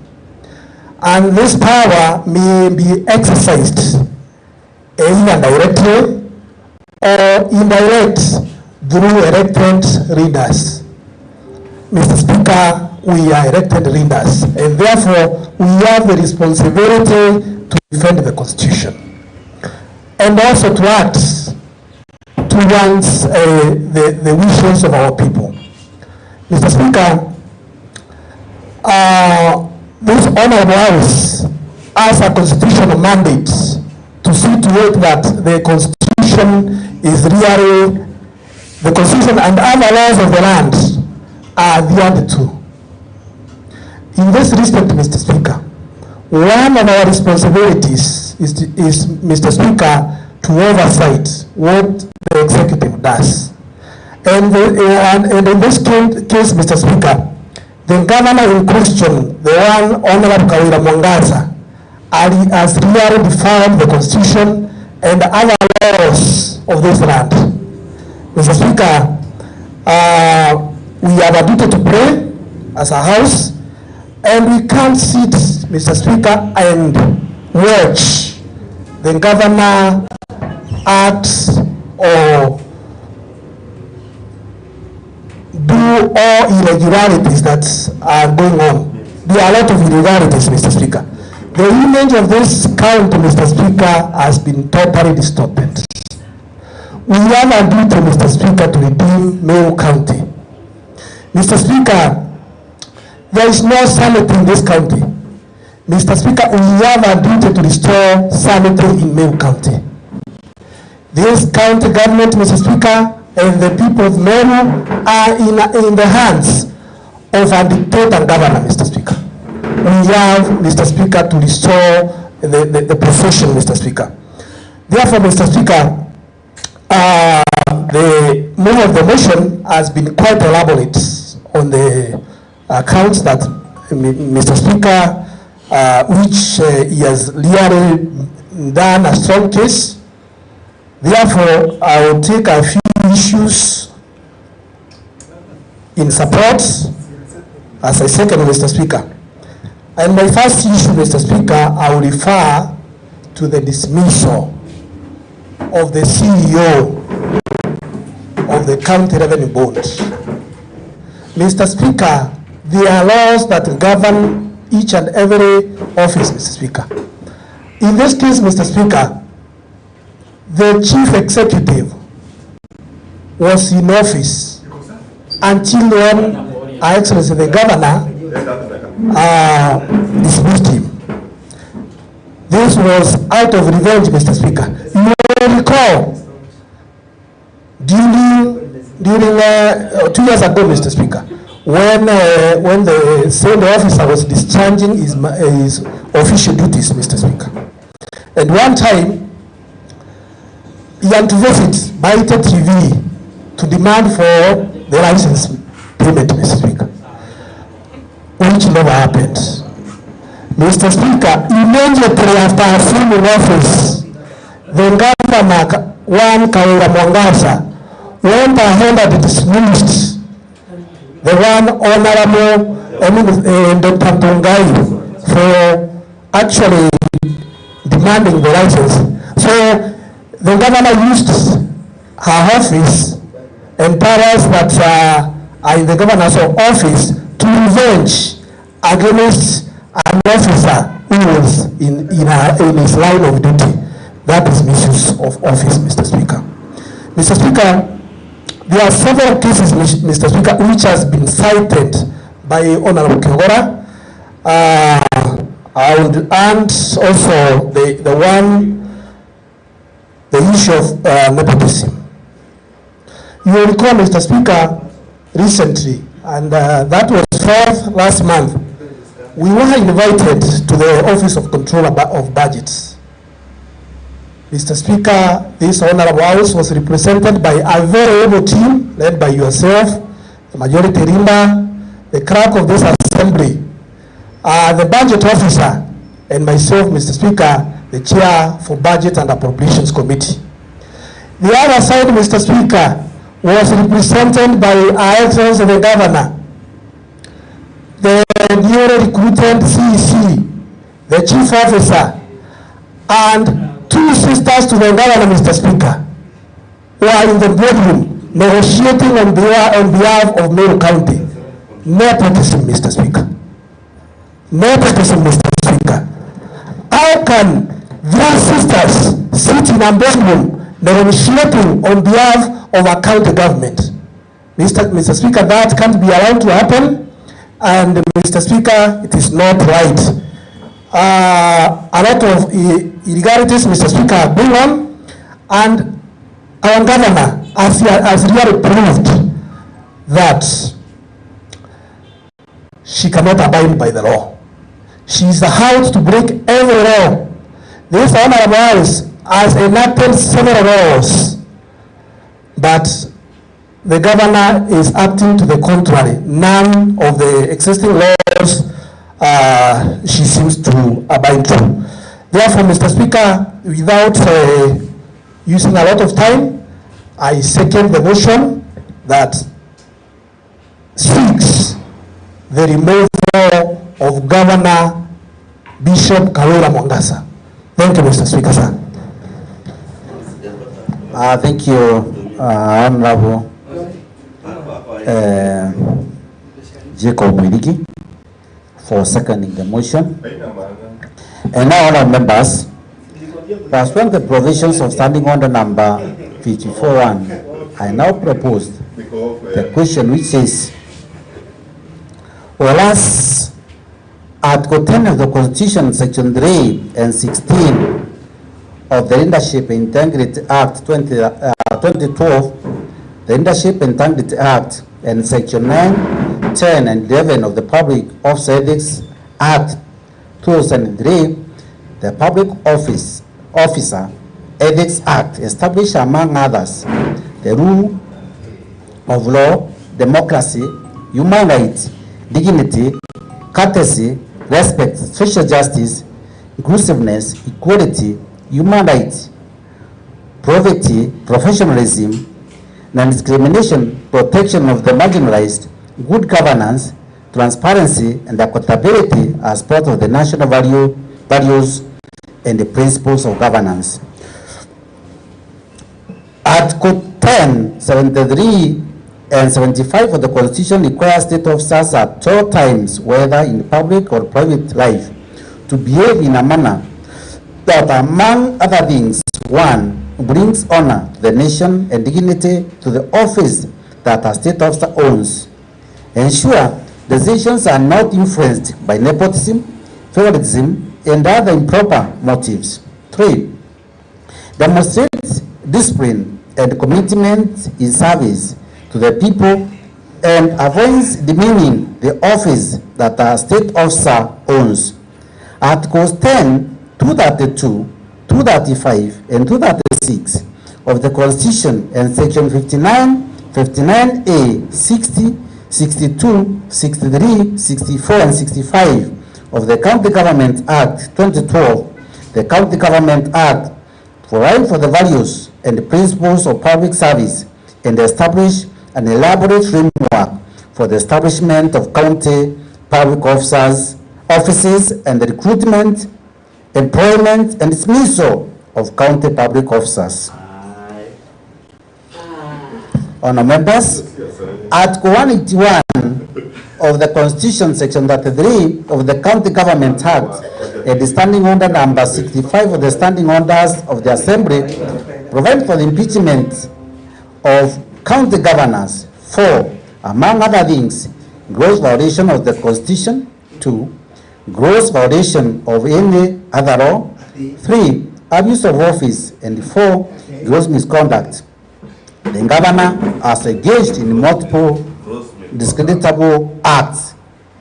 The discreditable acts that severally and collectively amount to gross violation of the Constitution, 2, gross violation of various national and county laws, and 3, abuse of office, and 5, gross misconduct. The discreditable acts have exposed the office of the governor, the assembly and its leadership, and the people of Meru County, the county, to national shame, embarrassment, ridicule, and disrepute. The discreditable acts have created a toxic environment which the governor cannot be legitimately expected or relied upon to work harmoniously with the staff and elected leaders at the national and the county levels of government. And the governor's continued stay in office under the prevailing toxic environment will inevitably undermine effective and efficient service delivery and thus hurt the interests of the people of the county. The Assembly resolves to impeach the governor, and Article 181 of the Constitution, Section 33 of the County Government Act, and Standing Order 65 of the Standing Orders of the Assembly on the following grounds: nepotism, illegal appointments, unlawful dismissals, and assumption of the constitutional and statutory functions of county organs. Appointment of husband to county office. On or around the 30th September 2022, the governor engaged in 1. Gross misconduct, 2. Grossly violating Articles 10, 232, 235, and 236 of the Constitution, 3. Grossly violating Section 17 of the Public Officer Ethics, and 5 and 4.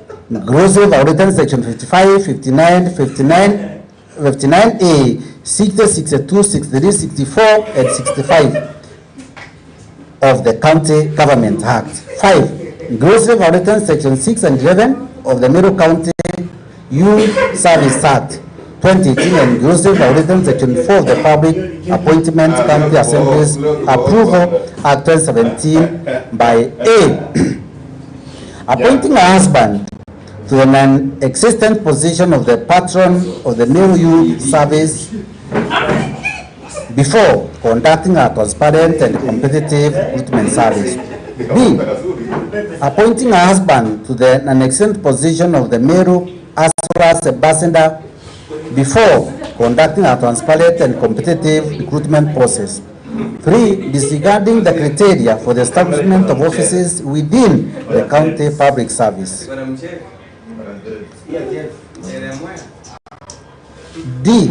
Failing to submit a husband's name for approval by the Assembly before making the impugned appointments. E. The appointing Rufus Meliti as the County Secretary without the approval of the Assembly. F. Appointing the foreign and qualified persons to hold county offices without undertaking a transparent and competitive recruitment process. 1. Monene Samaritan as Director, Special Programs. 2. Ernest Mutembei, Director, Monitoring and Evaluation. 3. Henry Mzungu as Director of Administration, and Hilary Sandi as Director of Communication. G. Usurping or thrashing the constitutional and statutory functions of 1. The Assembly. 2. The Meru County Public Service Board. And 3. The Meru County Youth Service Board.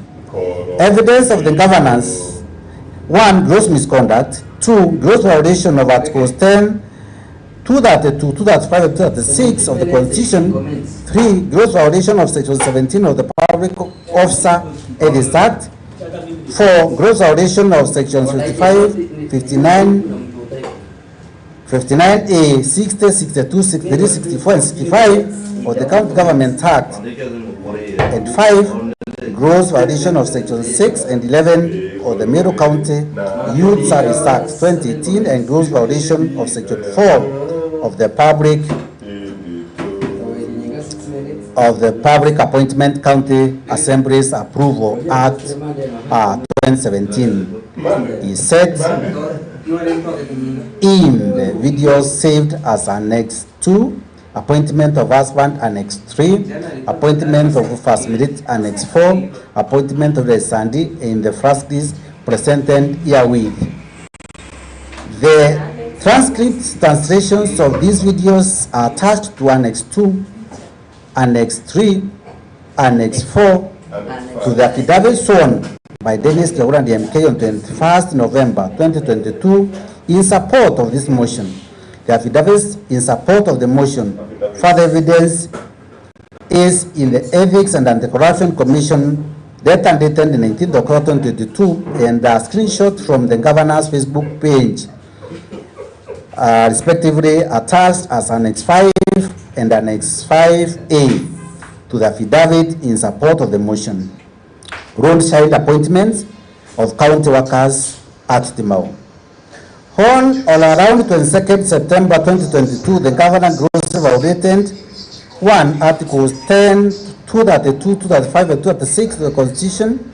2. Grossly violated Section 55, 59, 59A, 60, 62, 63, 64, and 65 of the County Government Act by A. Appointing firefighters at a public gallery at Timau in misguided and sustainable populism before conducting a transparent and competitive recruitment process. B.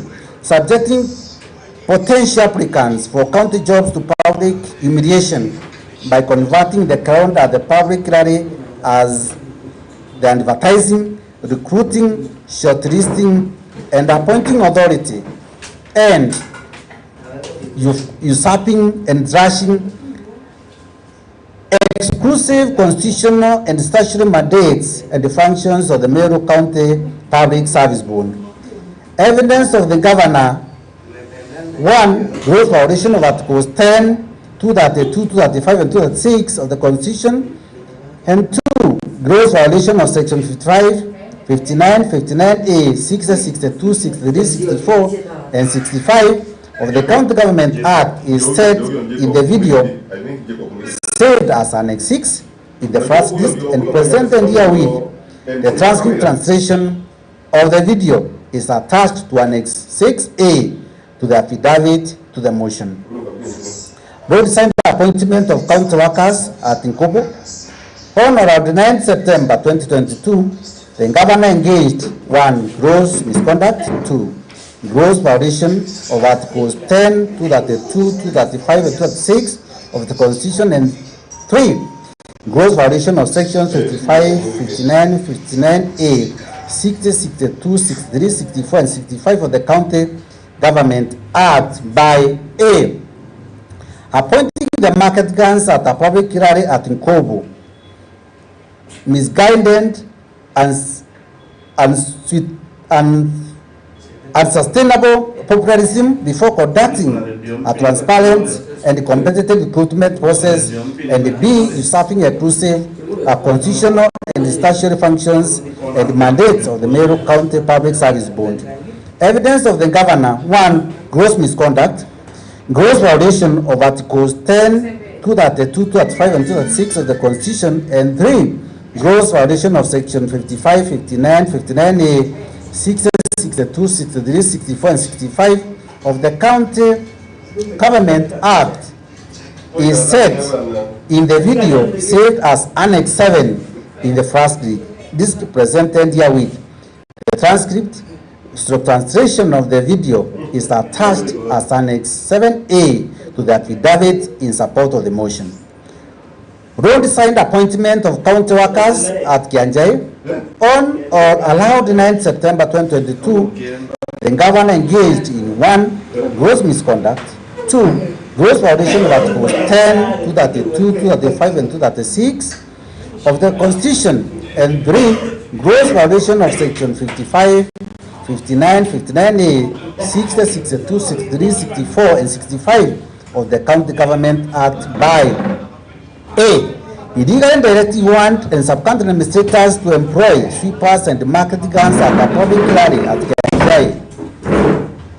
Misguided and unsustainable populism before conducting a transparent and competitive recruitment process, and B.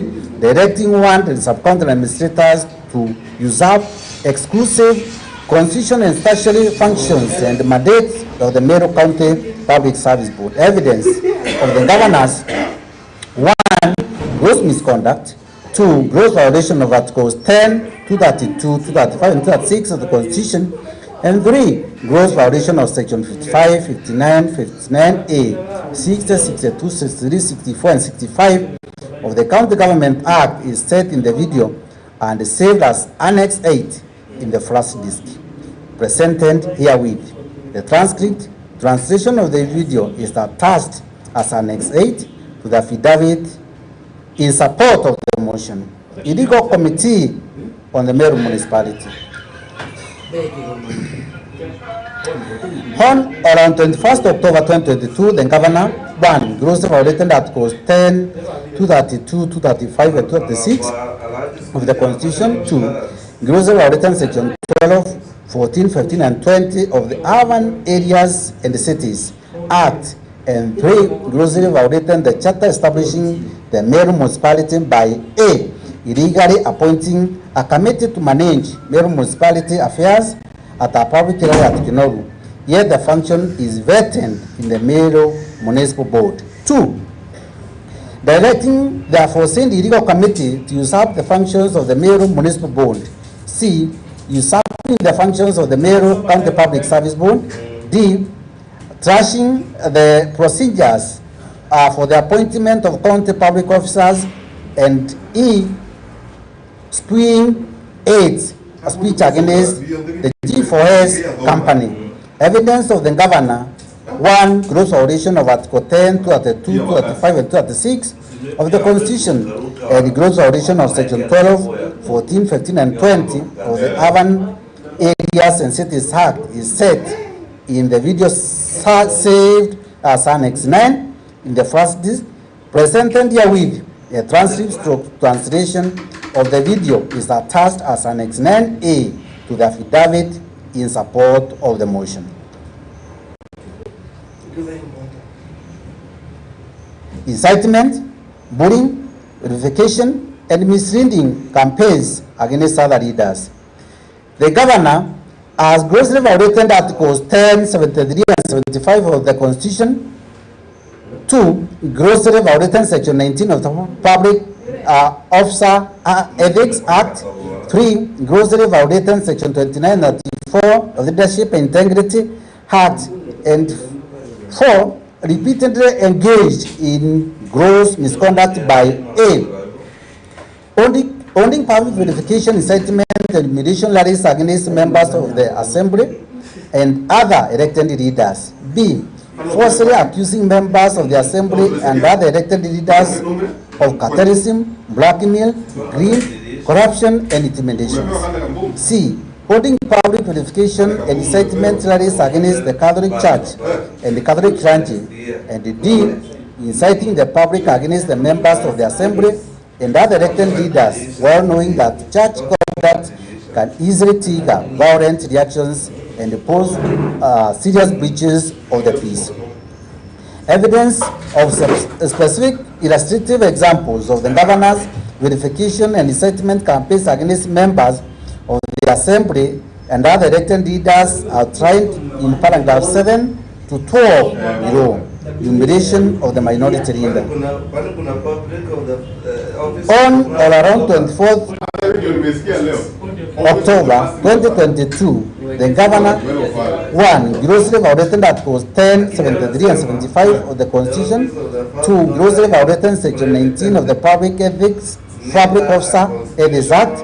3. Grossly violated Section 29 and 34 of the Leadership and Integrity Act. And 4. Engaged in gross misconduct by A. Bullying and inciting the public against the minority leader and the member of Assembly for Akili 1 under Mwende. The minority leader at a public rally held at Mweronkanga. B. Declaring the minority leader to make public apology for unknown and disclosed wrongs at the public rally held at Mweronkanga. C. Violently grabbing microphone from the minority leader at the public rally held at Mweronkanga.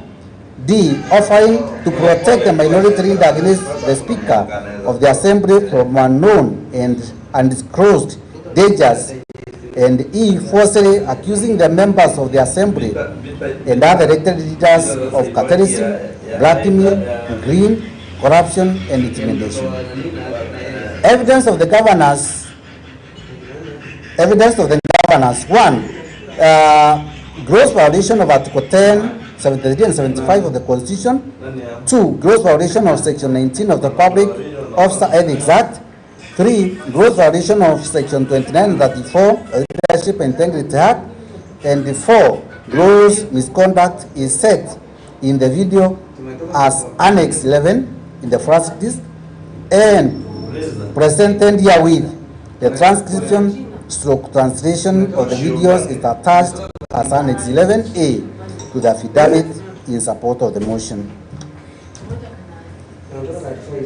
Verification of the minority chief whip and other leaders. On or around 25th October 2022, the governor, 1, grossly violated Articles 10, 73 and 75 of the Constitution. 2, grossly violated Section 19 of the Public Officer Ethics Act. 3, grossly violated Section 29 and 34 of the Leadership and Integrity Act.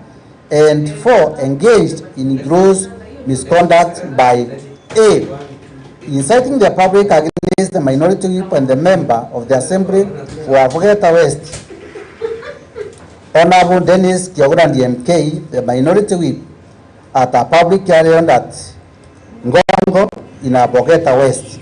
1. B, falsely accusing the minority whip of stoning R, and C, falsely accusing the members of the Assembly and other elected leaders of cartelism, blackmail, greed, corruption, and intimidation. Evidence of the governor. Evidence of the governors. 1, gross violation of Articles 10, 73 and 75 of the Constitution. 2, gross violation of Section 19 of the Public Officer Ethics Act. 3, gross violation of Section 29 and 34 of the Leadership and Integrity Act. And 4, gross misconduct is set in the video saved as Annex 12 in the first list, presented herewith. The transcription stroke translation of the video is attached as Annex 12A, the affidavit in support of the motion. Verification of the Senator Meru County. On or around 12 September 2022, the governor, 1, grossly violated Articles 10, 73 and 75 of the Constitution. 2, grossly violated Section 19 of the Public Officer Ethics Act. 3, grossly violated Section 29 and 4 of the Leadership and Integrity Act. And 4, engaged in gross misconduct by A, inciting the public against the Senator of Meru County, Honorable Kaduri Murongi, at a public rally held at Lare in Tunene Ward. B, falsely accused the Senator of demanding a share of county government appointments. C, falsely accusing the Senator of antagonizing and creating a wedge between the governor and the President of the Republic of Kenya. And D, falsely accusing the Senator of cartelism, blackmail, greed, corruption, and intimidation.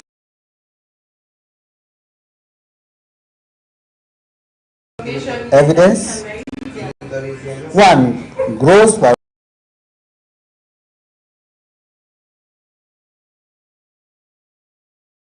violation of Articles 10, 73 and 75 of the Constitution. 2, gross violation of Section 19 of the Public Officer Ethics Act. 3, gross violation of Section 29 and 34 of the Leadership and Integrity Act. And 4, gross misconduct is set in the video saved as Annex 13 in the first list, presented herewith. A transcript of translation of the video is attached as Annex 13A to the affidavit supporting the motion. Verification of the Cabinet Secretary for Agriculture.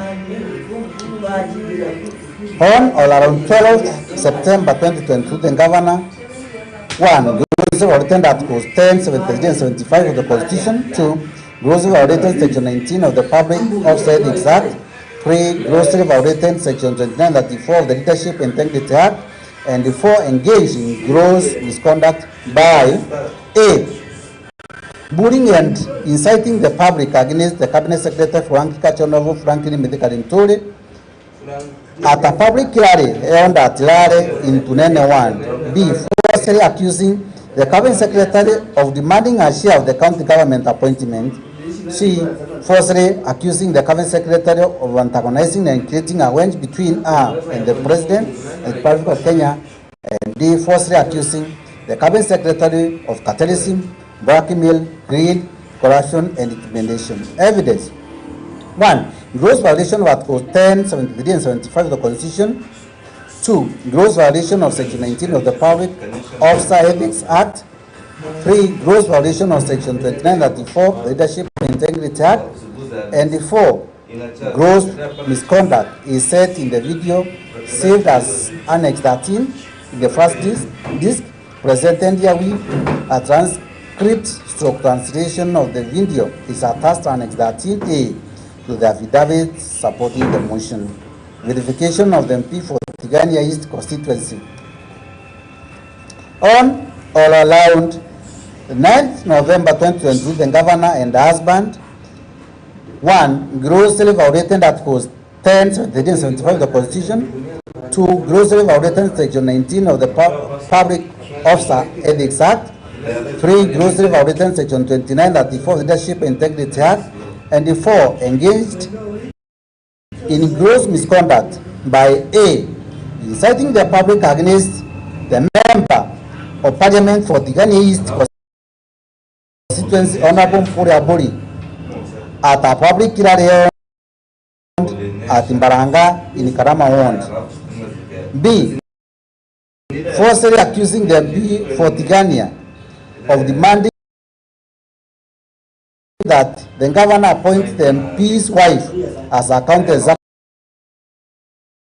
committee member. C. Falsely accused the MP for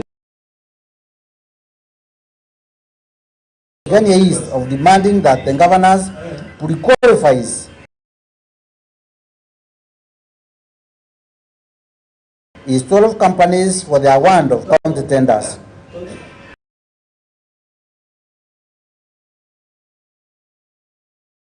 D. Falsely accusing the MP for Tigania East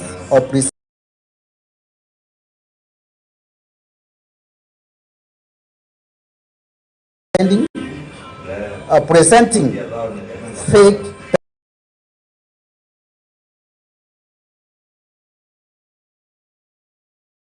use for payment by the county government. And E.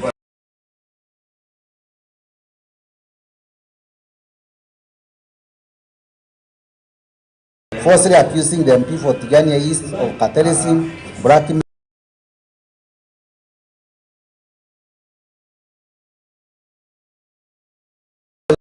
greed, corruption, and intimidation.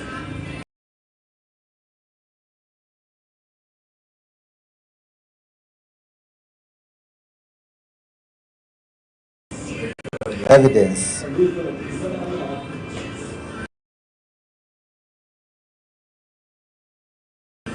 One, gross violation of Articles 10, 73, 75 of the Constitution. 2, gross violation of Sections 19 of the Public Officer Ethics Act. 3, gross violation of Section 29 and 34 of the Leadership and Integrity Act. And 4, gross misconduct is set in the video saved as Annex 14 in the first disc presented here with. The transcript or translation of the video is attached as Annex 14A to the affidavit in support of the motion. Verification of the Catholic Church and Clergy. On or around 17th October 2022, the governor, 1, grossly violated Articles 10, 73, and 75 of the Constitution. 2, grossly violated Sections 19 of the Public Officer Ethics Act. 3, grossly violated Section 29 and 34 of the Leadership and Integrity Act. And 4, engaged in gross misconduct by A, inciting the people against the Roman Catholic Church and the Bishop of the Catholic Diocese of Meru, Mr. Salesius Mugambi, at a public rally held at the former Ikoti Boys Secondary School B. Falsely accusing the Catholic Church of grabbing public land. C. Falsely accusing the Catholic Church of Catholicism, blackmail, greed, corruption, and intimidation. D. Conducting a mock public prayer to demean and humiliate the Catholic Church and the Catholic clergy. And E. Inciting the public against religious leaders while knowing that church conduct can easily trigger violent reactions and pose a serious breach of the peace. Evidence of the governance: A. Gross violation of Articles 10, 73, 75 of the Constitution, and 2. Gross violation of Section 19 of the Public Officers Ethics Act. 3. Gross violation of Section 39 and 34 of the Leadership Integrity Act. And 4. Gross misconduct is set in the video saved as Annex 15 in the first disc presented herewith.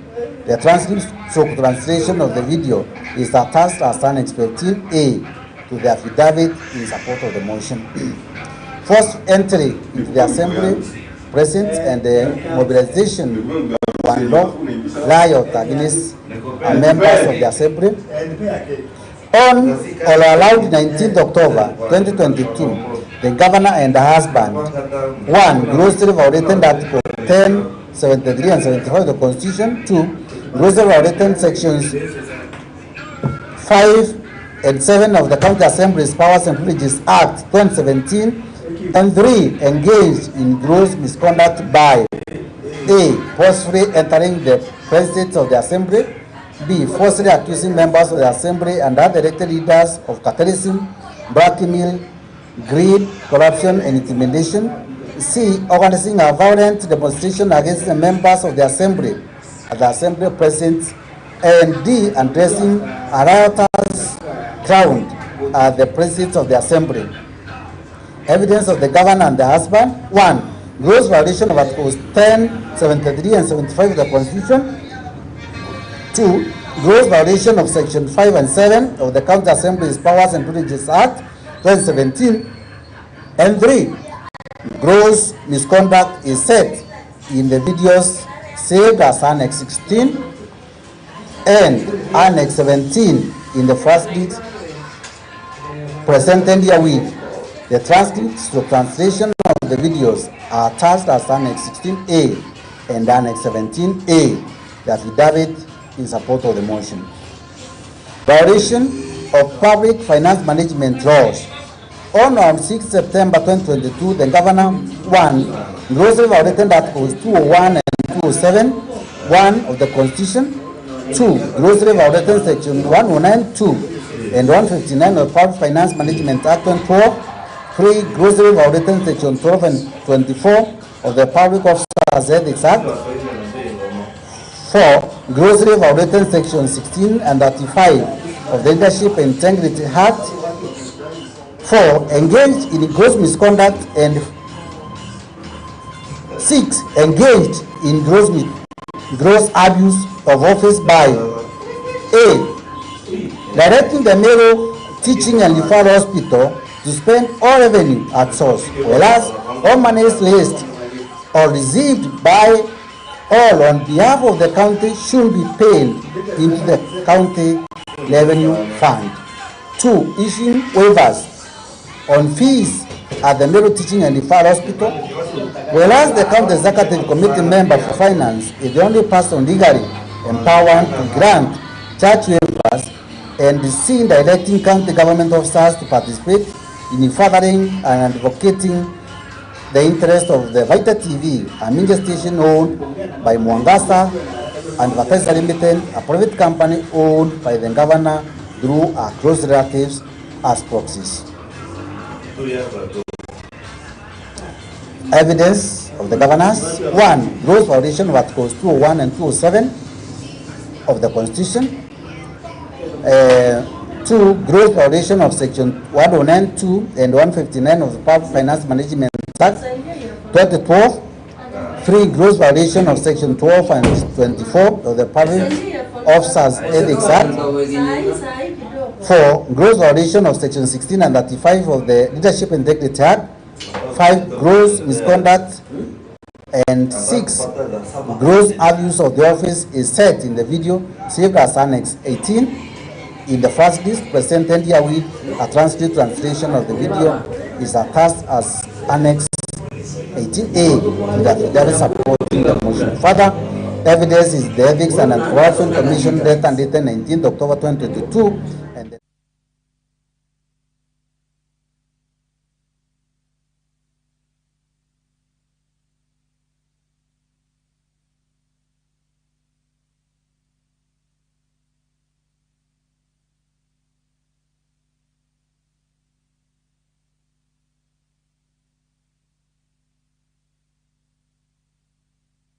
Who is not working with other people, and they sent us with one mission, and they sent us with one voice, that please go and represent our voice and say that we don't require Honorable Kawira Mwangaza as the governor of Meru.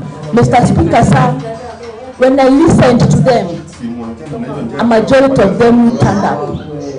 One of the things that came to my mind is a quote that is usually quoted, Mr. Speaker, that the voice of the majority is the voice of God. I believe, Mr. Speaker, the people of Abogeta Southimenti spoke, and their voices could be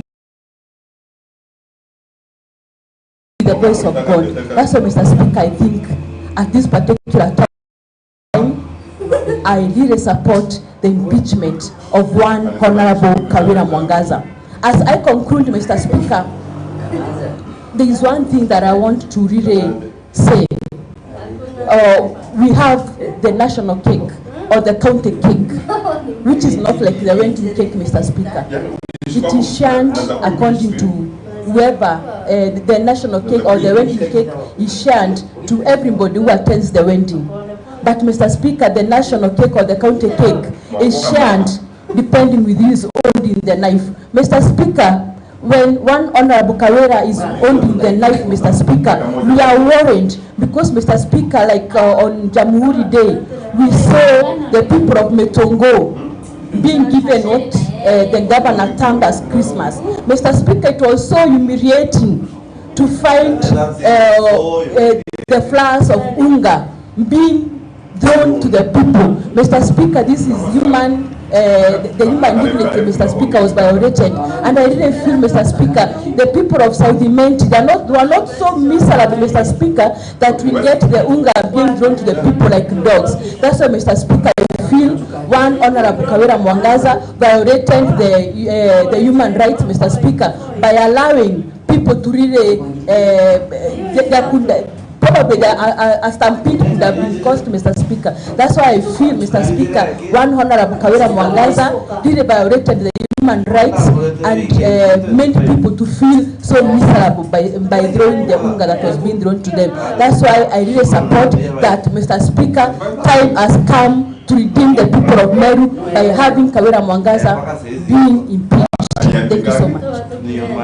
Thank you, Honorable Acheri. Yes, Honorable Mutungi.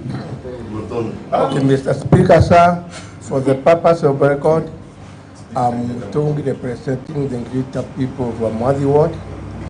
And I stand here to support the impeachment of Excellency Honorable Kawira Mwangaza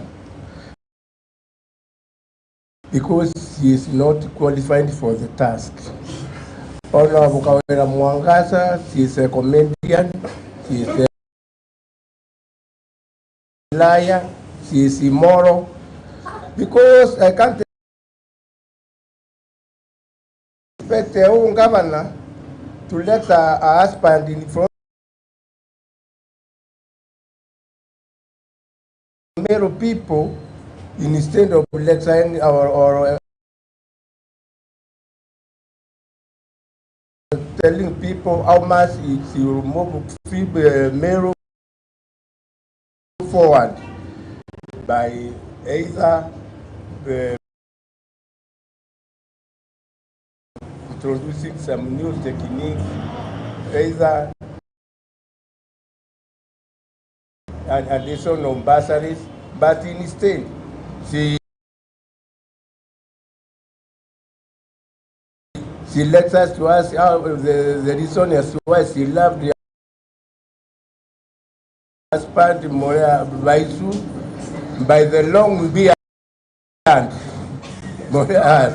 So, Mr. Speaker, sir, I rise to support the impeachment of Her Excellency Honorable Kawira Mwangasa. Thank you, Honorable Mutungi.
The entire county doing a lot of nothing and pretending to be doing a lot of good. And what he's doing is just planting what we call seeds of discord, creating enmity, inciting the public against especially and specifically the members of this county assembly who have been legally elected by the members to represent them as per the constitution. Mr. Speaker, there are a number of things that the governor is supposed to have accomplished in between when she was elected as the governor, when she was sworn in as the governor, up to date, and none of these. And Mr. Speaker, allow me to go through some of these. Mr. Speaker, this committee was formed on 23rd. The report of the committee is dated on 23rd of May 2002. And a total of 11.209 billion was allocated for this committee to sit down, come up with a report to ensure that the governor rules without any problems. On the 1st of September, the planning committee or the planning department was to submit a development plan to this assembly for the approval. Mr. Speaker, if this report was brought here, somebody should correct me and inform me that this report was brought here. It was never brought. And that was the first responsibility of the governor. And it's just that report with her on the table. Whether she didn't say it or not, I don't know. Mr. Speaker, on that 10th of September, the county treasury should have prepared account and budget reviews and outlooks, then to fund to the county assembly to consider and approve. Mr. Speaker, this has not been done. On the 1st of October 2022, the county treasurer shall publish their first quarterly budget implementation report through the county website. Mr. Speaker, it has not been done. Let me stop there, Mr. Speaker. Mr. Speaker, if you look, all mechanisms have been put in place. They are put in place to ensure that we don't encounter these problems. The government doesn't encounter these problems. But, Mr. Speaker, what it proves is that sincerely and honestly, the governor of Meru has no capacity. And that is what I want people, the public, to consume. Honorable Duke, when you say the governor has no capacity and he was in your ward, what does it mean, Honorable Member? Mr. Speaker, I'm saying he doesn't have the capacity because he doesn't know what he's even supposed to be doing. Because once he was in my ward, in fact, he was coming to take my powers. These have been given constitutionally. Mr. Speaker, the chapter 1 of the Constitution is very clear about the supreme power. It belongs to the people, which they can exercise directly or indirectly through the representative. Mr. Speaker, for my case, as far as the West my ward is concerned, I've been given that supreme power. It has been delegated to me. So what the governor was doing in my ward was in disregard to the Constitution, and it was illegal in totality, Mr. Speaker. So, Mr. Speaker, with those few words, I am back to support and urge all these other members to ensure that we impeach the governor very fast. Thank you, Honorable Mbioki. Honorable Mobichi, what is it, Mheshimiwa? Thank you, Mr. Speaker, for giving me this opportunity. For the purposes of record, my names are Frederick Mobichi Kirema, presenting great people of Unyaki West. It is my humble submission that Article 10 of Constitution of Kenya 2010 provides principles and values of good governance, Mr. Speaker. These values and principles binds all state organs, state officers, and all persons applying,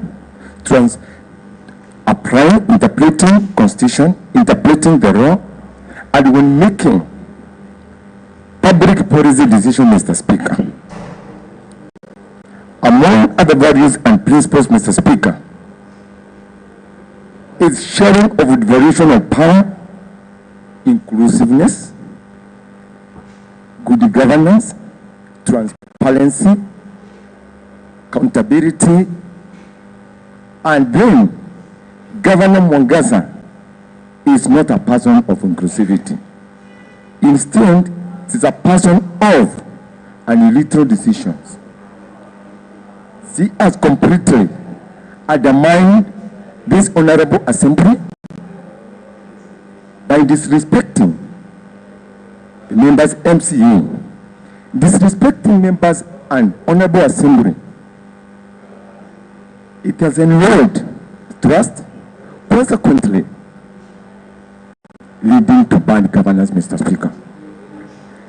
She has completely failed to conduct herself in integrity, humanity, and respect for others, Mr. Speaker. Governor Kagwira Mwangaza, she has failed to meet constitutional standards and are still in the office of governor is no longer tenable. It is long overdue, Mr. Speaker, sir.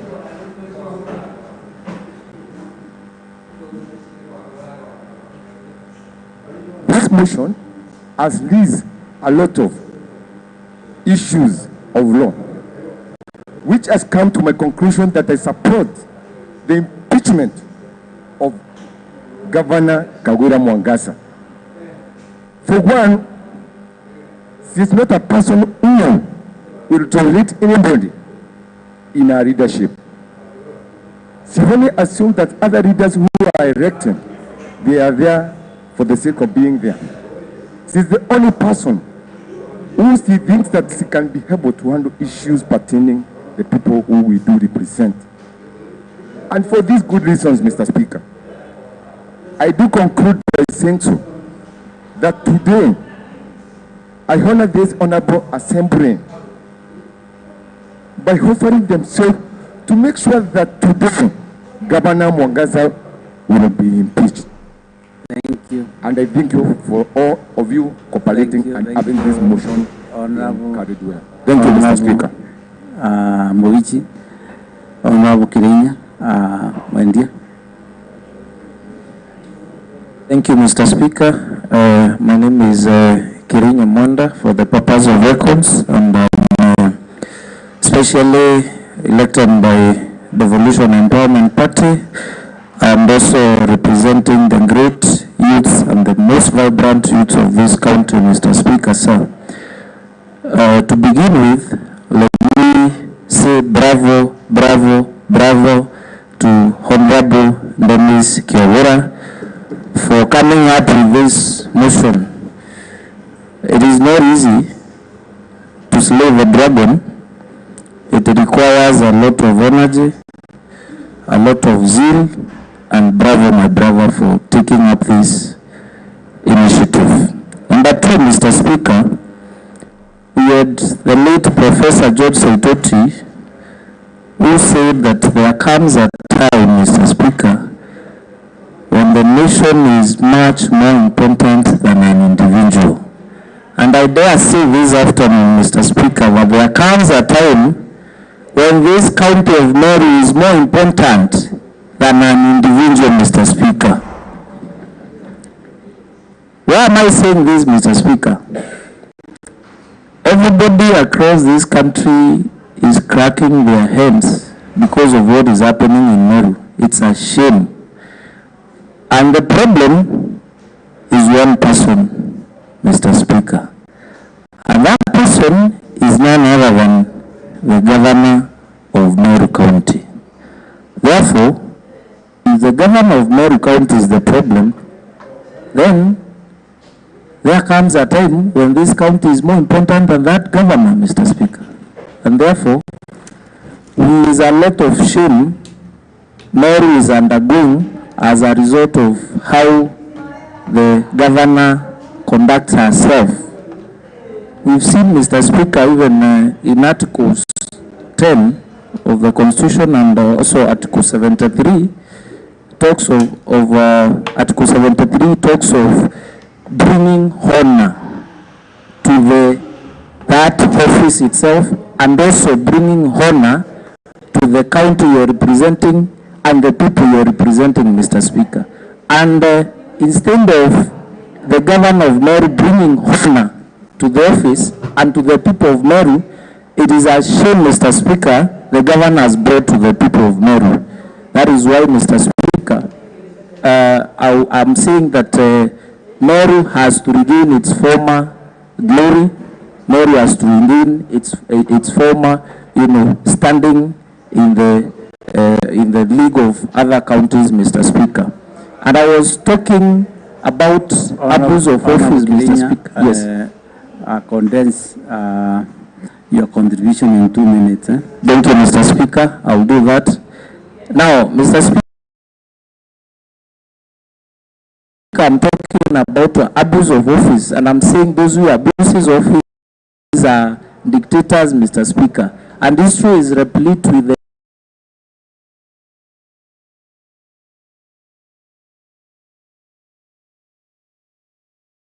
examples of dictators who have abused office.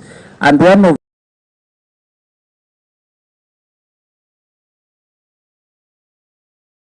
the characteristics of dictators who abuse his office is by appointing your spouses, appointing your family members and relatives into office, public offices, Mr. Speaker. We have seen examples of even African dictators like the one from Uganda has the wife holding public offices, Mr. Speaker. We've heard even other dictators, the late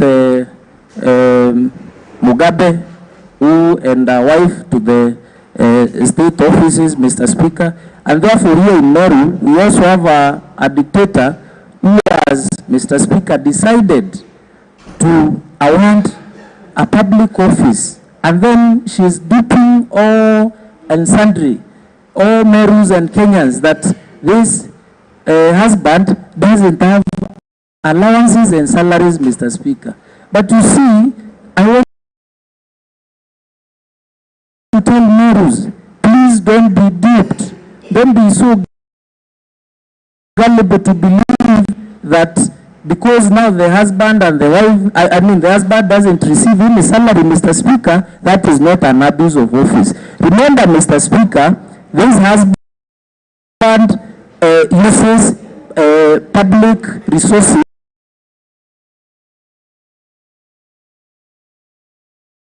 to access that office. He uses public vehicles. He uses public staff, Mr. Speaker, to serve the office that is purported not to have any salary, not to have any allowances, Mr. Speaker. That is an abuse of office, Mr. Speaker. Number two, Mr. Speaker, that particular husband, Mr. Speaker, has a lot of influence. Remember, Meru, the service has a budget of 100 million, Mr. Speaker. That 100 million, Mr. Speaker, will be overseen by that one patron who has been illegally put in office by the wife. So, Mr. Speaker, I submit that I support the removal of the governor from office for the abuse of office. Thank you, Mr. Speaker. Thank you. Honorable Mwendia, Honorable Miriti Kangwana. Thank you, Mr. Speaker. For purpose of record, I'm Duncan Kangwana Miriti, representing the great people of Maua. I rise to support the motion to impeach the one Kawira Mwangasa. Mr. Speaker, if Kawira under her own constitution that she is using, then I will defend her today. But as long as we have the constitution that was passed by Kenyans the year 2010, and I only voted for it on 4th of August and promulgated it on 27th of August, then Kawira has to go because she cannot be redeemable according to the constitution, Mr. Speaker. Mr. Speaker, the behavior of our governor has led me to do some research. And when I was trying to compare her with other dictators, trying to compare with Amin Danda of Uganda, but I found Amin Danda loved the opposite gender. But Kawira, she is contrary. She loves no one, she hates everybody, crushing everybody, Mr. Speaker. I tried to compare her with Saddam Hussein, but I found Saddam Hussein was working with other leaders. Kawira is working with Nyambonde, Mr. Speaker, sir. I compared to compare with Osama bin Laden, the greatest terrorist, but I find Osama bin Laden was fighting the religion war, but Kawira is fighting her own people. Kawira is redeemable, and Kawira has to go. Mr. Speaker, I'm very fearful now, because I don't know what will happen to our ladies who are caught after that May. Men will run away from them unless they are purified, because Kawira is a bad omen to Marian, Mr. Speaker, sir. Mr. Speaker, Kawira has set a bad example to Marian, and Marian have lost their glory, and for us to recover and proclaim our glory, Kawira must go. Mr. Speaker, Honorable Miriti, I wish you withdraw that one Kawira Zambano. You know, my last born daughter is called Kawira. Mr. Speaker, you have to call and I will be in problems when I go home in the evening. Please proceed, Honorable Miriti. Mr. Speaker, I withdraw, but some spiritual measures must have taken, because so that our men, our people may know that the name Kawira is not on that band because there are some daughters who have been named before that name, but purification must be done so that many people may understand, because Kawira is now turned as an insult to Miriam, and as many people are saying that Kawira is a queen, a drama queen, and don't concur with them because dramas are meant to make people happy, but Wa is contrary. She is making people wail and cry, and even people are not comfortable with our government.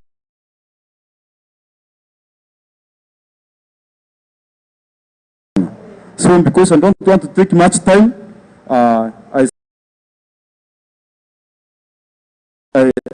today I want to say that the people of Maua have allowed me to vote my vote that Kawira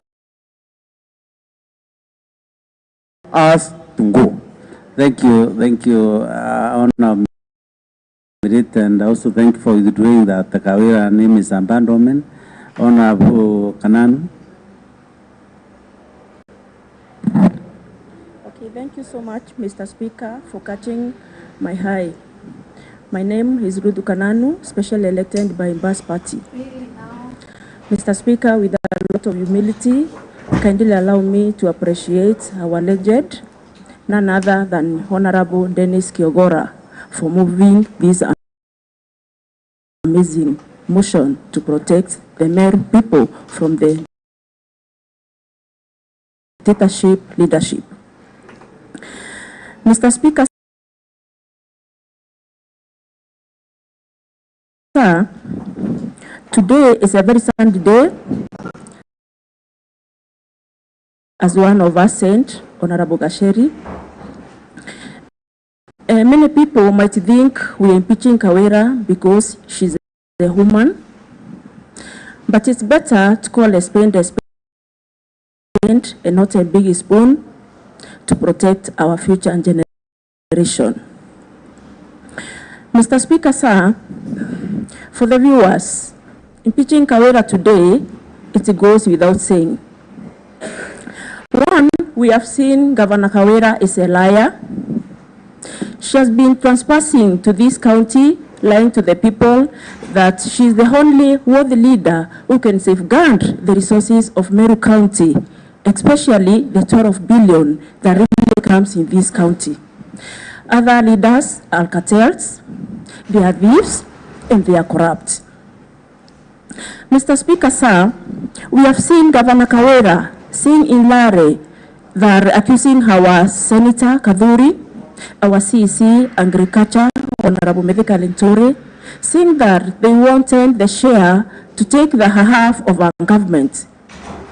That is very serious, Honorable Speaker. Mr. Speaker, sir, we have heard from the mover that Governor Kawira was accusing the MCA, saying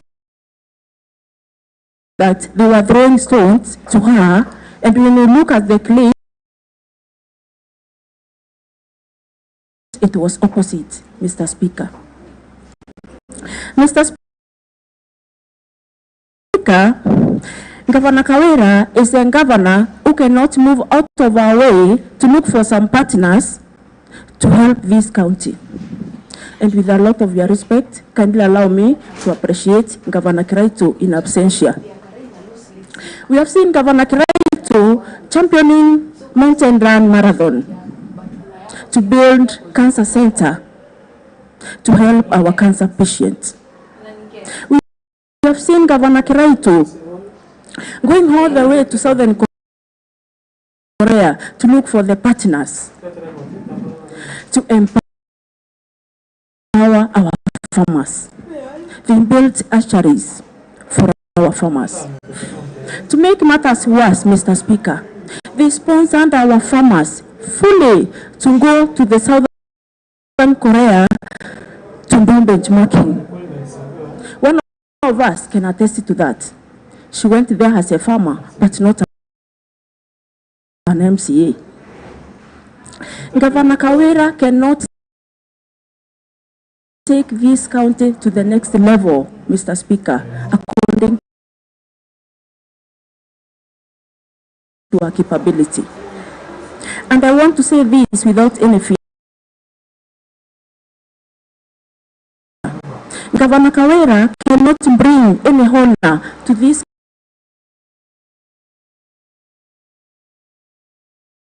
county or even nation, Mr. Speaker.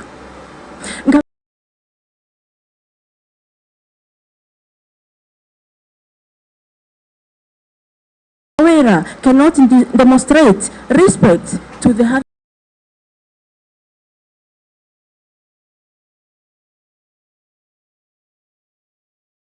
people as per the Article 73 of the Constitution, Mr. Speaker. Honorable Kanan, please can you conclude your remarks? Okay, thank you, Mr. Speaker. To sum up, I want to say for the Meru County to reclaim its glory, Kawira must go.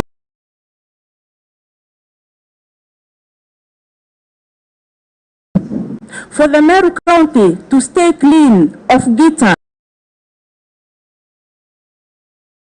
shame and embarrassment, Kawira must go. For Meru men to reclaim their behind dignity, Kawira must go.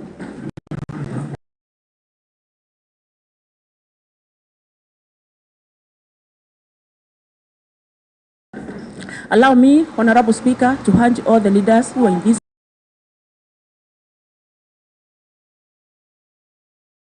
house today, for the future generation,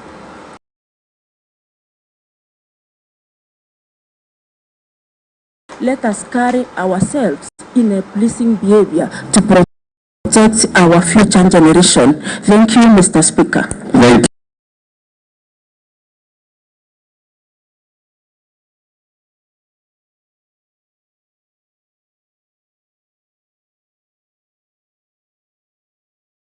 We not take drastic measures.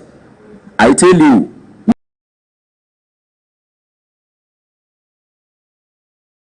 Meru will be a land of lawlessness. Honorable Murangiri, please conclude your remarks. I want to say this, but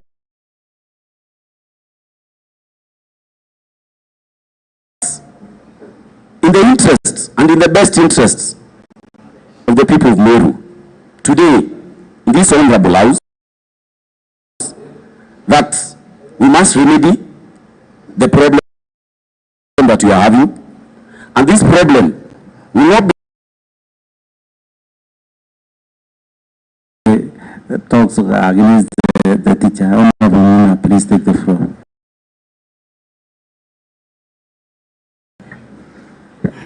Thank you, Mr. Speaker.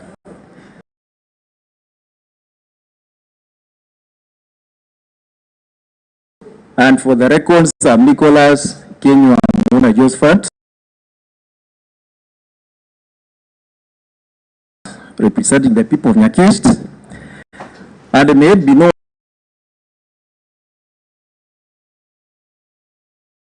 expressly that from the onset, I'm supporting this motion. But before I table my comprehensive contribution, Mr. Speaker, I would like to take you back to the 18th century, in a time where there was a great period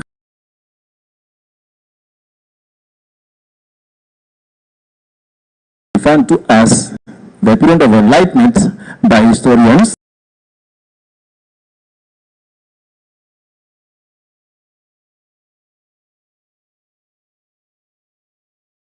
Others prefer to call it the age of reason. It was a period in which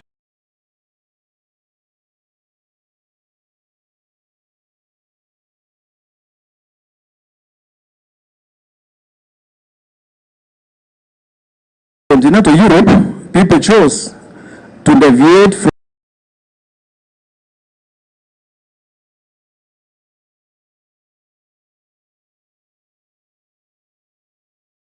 customs and traditions that bound them, and they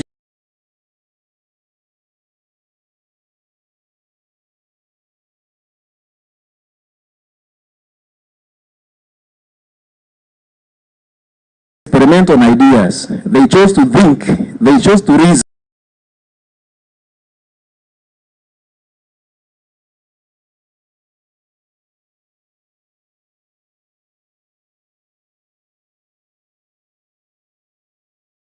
And as a result, that society was greatly emancipated.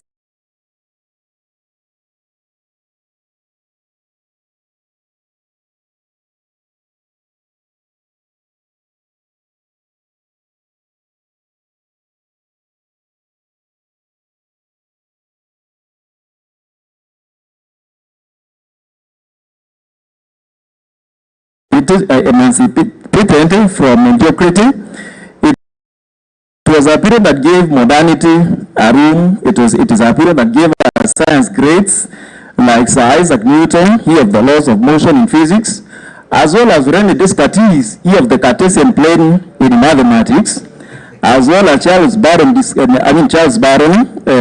is the father of the doctrine of separation of powers.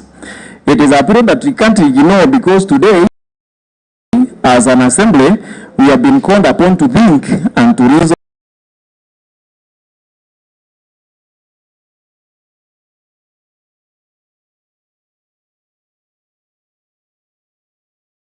on behalf of the people who sent us here.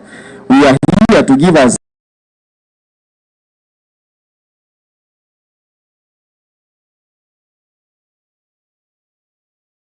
to give them a direction on what is ailing our great county.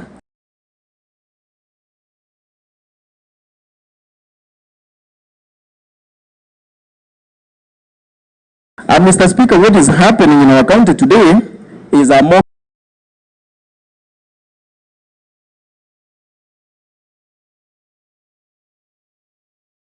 of the quinquennial event that we call a general election.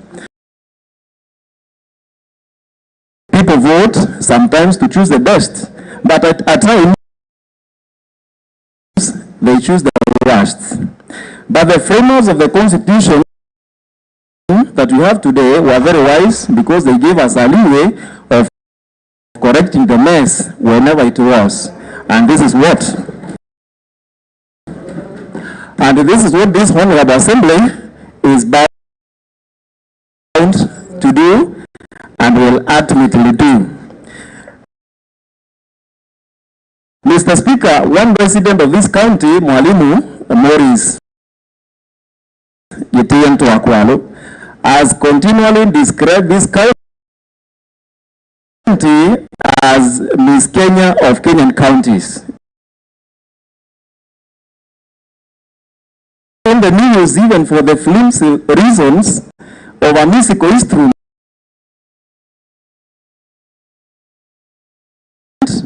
that is being misused at the expense of elected leaders in this assembly, in the National Assembly, in the Senate, who are supposed to be giving directions on where we are heading as a county. We have a county supremo, a CEO, who chooses disunity over unity, who chooses disharmony over harmony, who chooses disrespect over respect. And Mr. Speaker, unless something is done, and this Honorable House will do it, we are on the wrong path as a county. Mr. Speaker, finally, this county is mentioned in tandem with heroes. It is the home of Musa Mwariama. It is the home of Baimungin Tomarete. It is the home of Taiwan Kuraru and other liberation heroes who chose to lay their life so that we get what we have today. But this is not mentioned. It is the quarrels that come with the flimsy, ones like Kaende Kaende, Kabati Kabati, some slogans that should not come out of a person in the capacity of a governor of this county. As I conclude, Mr. Speaker, I want to urge this Honorable House to do the needful, and that is to impeach the governor of this county, Honorable Kawe. Gaza. With that much I do support. Thank you, Honorable Just Patimuna. I can see the majority his hands is up, and honorable members is a member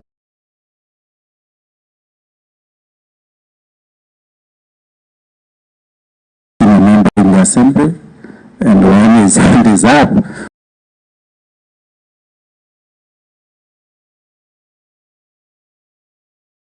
we cannot say no to reason to him.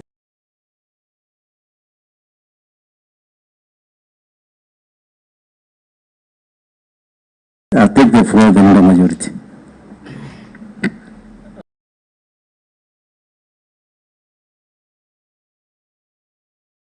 Thank you, Honorable Speaker, and I appreciate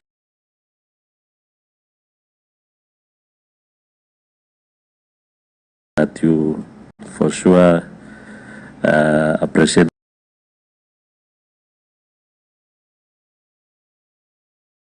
that I'm the most senior person, both in body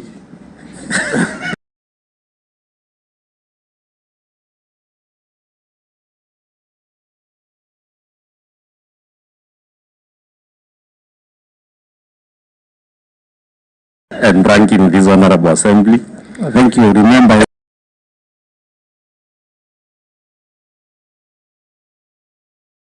you served as a majority. Thank you, Honorable Speaker. So I know the powers that are bestowed upon the leader majority. I appreciate, Honorable Speaker. Honorable Speaker, I appreciate that we are debating a very crucial motion that is before the Honorable House. And Honorable Speaker, I have not license to give my contribution to the motion, which I expect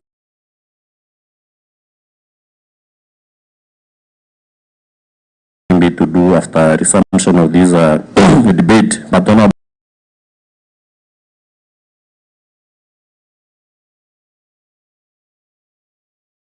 Speaker, earlier on I requested that to extend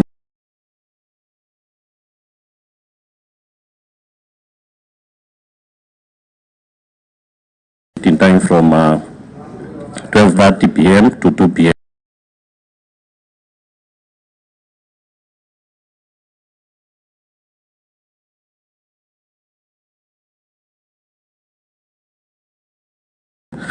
And Honorable Speaker, from my watch here,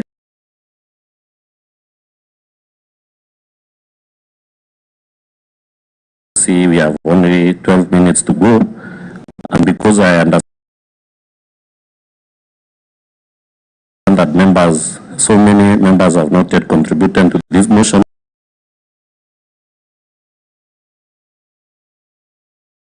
I rise on a point of order, Honorable Speaker, that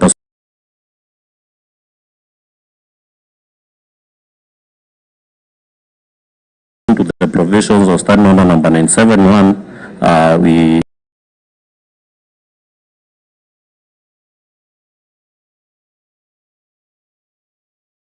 the debate be now adjourned, and maybe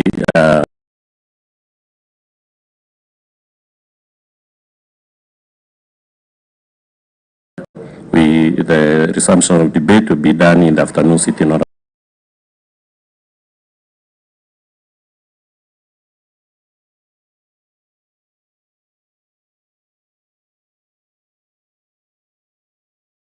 Speaker, and having said that, I will still request.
to the provisions of Standing Order number 54-1, I now propose the question, which is that pursuant to provisions of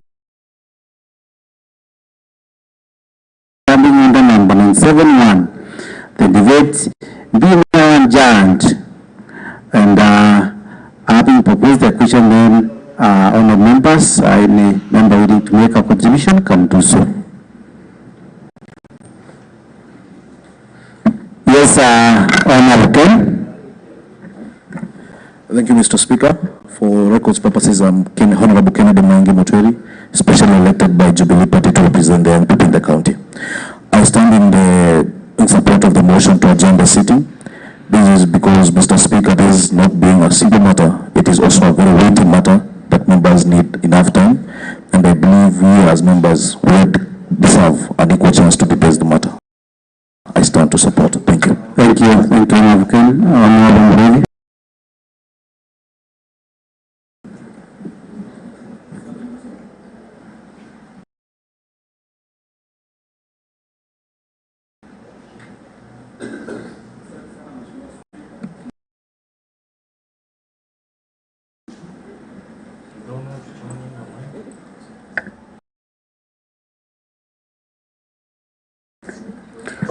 Asante Mheshimiwa Spika, sababu ya kunipatia nafasi hii kwa sababu ya kumbukumbu za rekodi hili jumba. Mimi naitwa Mheshimiwa Mrevi, nawakilisha eneo la wadi ya Gembe East na pia naibu wa wachache katika ile bunge. Tuna masuala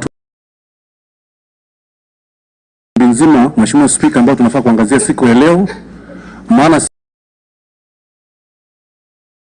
siku ya leo ni siku ya ndovu kumula manawe, hivi kwamba tunafaa kuwa na muda ambao si muda mchache, bali tuwe na muda ambao unafaa zaidi tuwe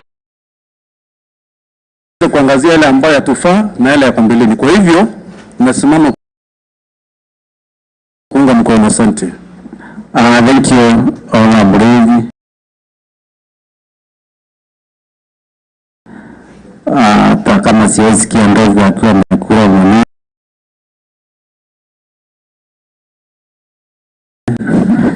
Wala ufulinda.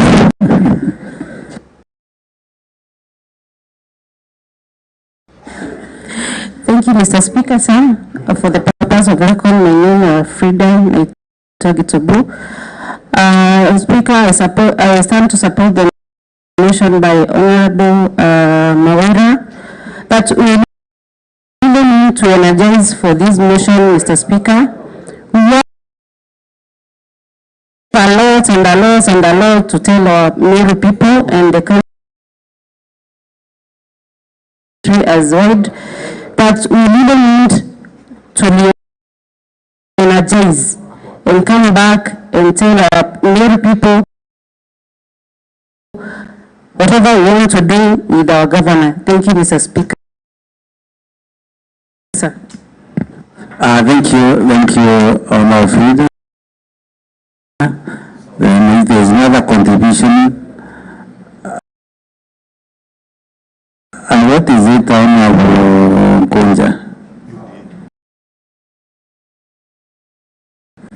Okay. Thank you, Mr. Speaker. I also rise to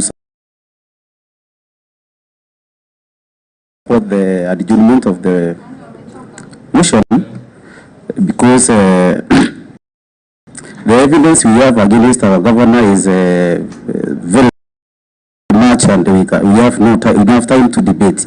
So I support the adjournment.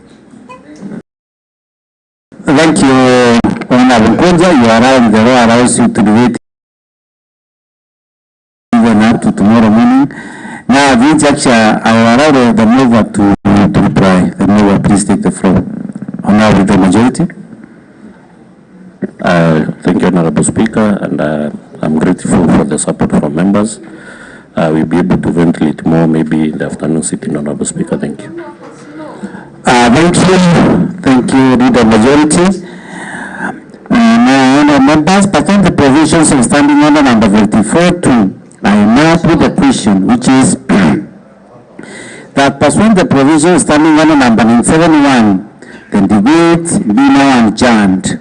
With as many as of a similar opinion say aye. With as many of a contrary opinion say no. The ayes have it and the motion is passed. Clerk, let's take the next order. Order number 9, adjournment. Thank you, all members. This House stand adjourned up to today, Wednesday, to that p.m. Thank you, all members.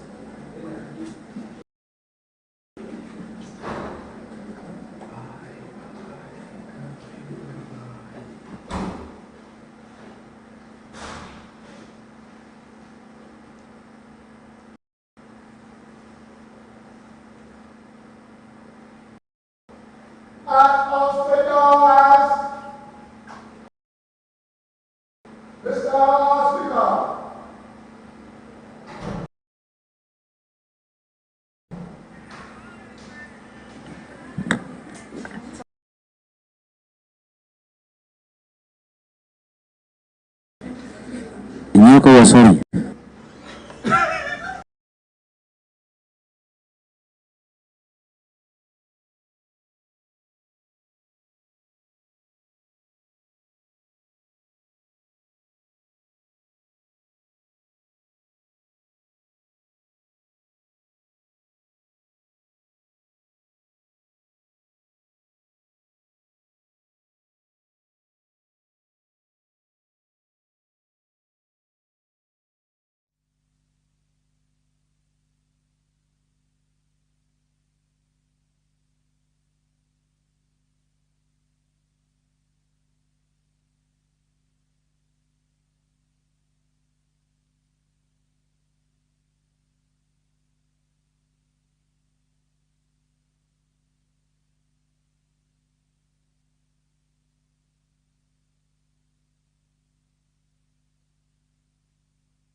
We kuregana na kugurwa kia inya watumire itura riawe riagia utongeria bakuinyiria ntu ukombo na we gutewa mwitu nene tibo wa itura riu na gucoka kairi kwa mwari uzu ni gukagarura mantu.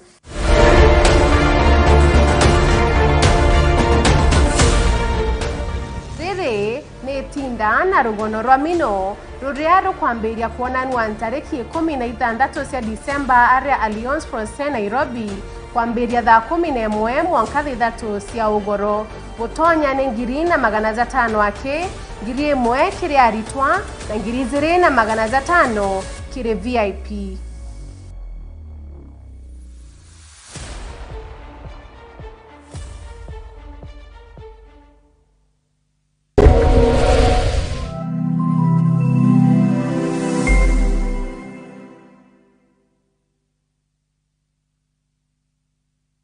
All I do is win. I wake up, I win. I close my eyes, and I win.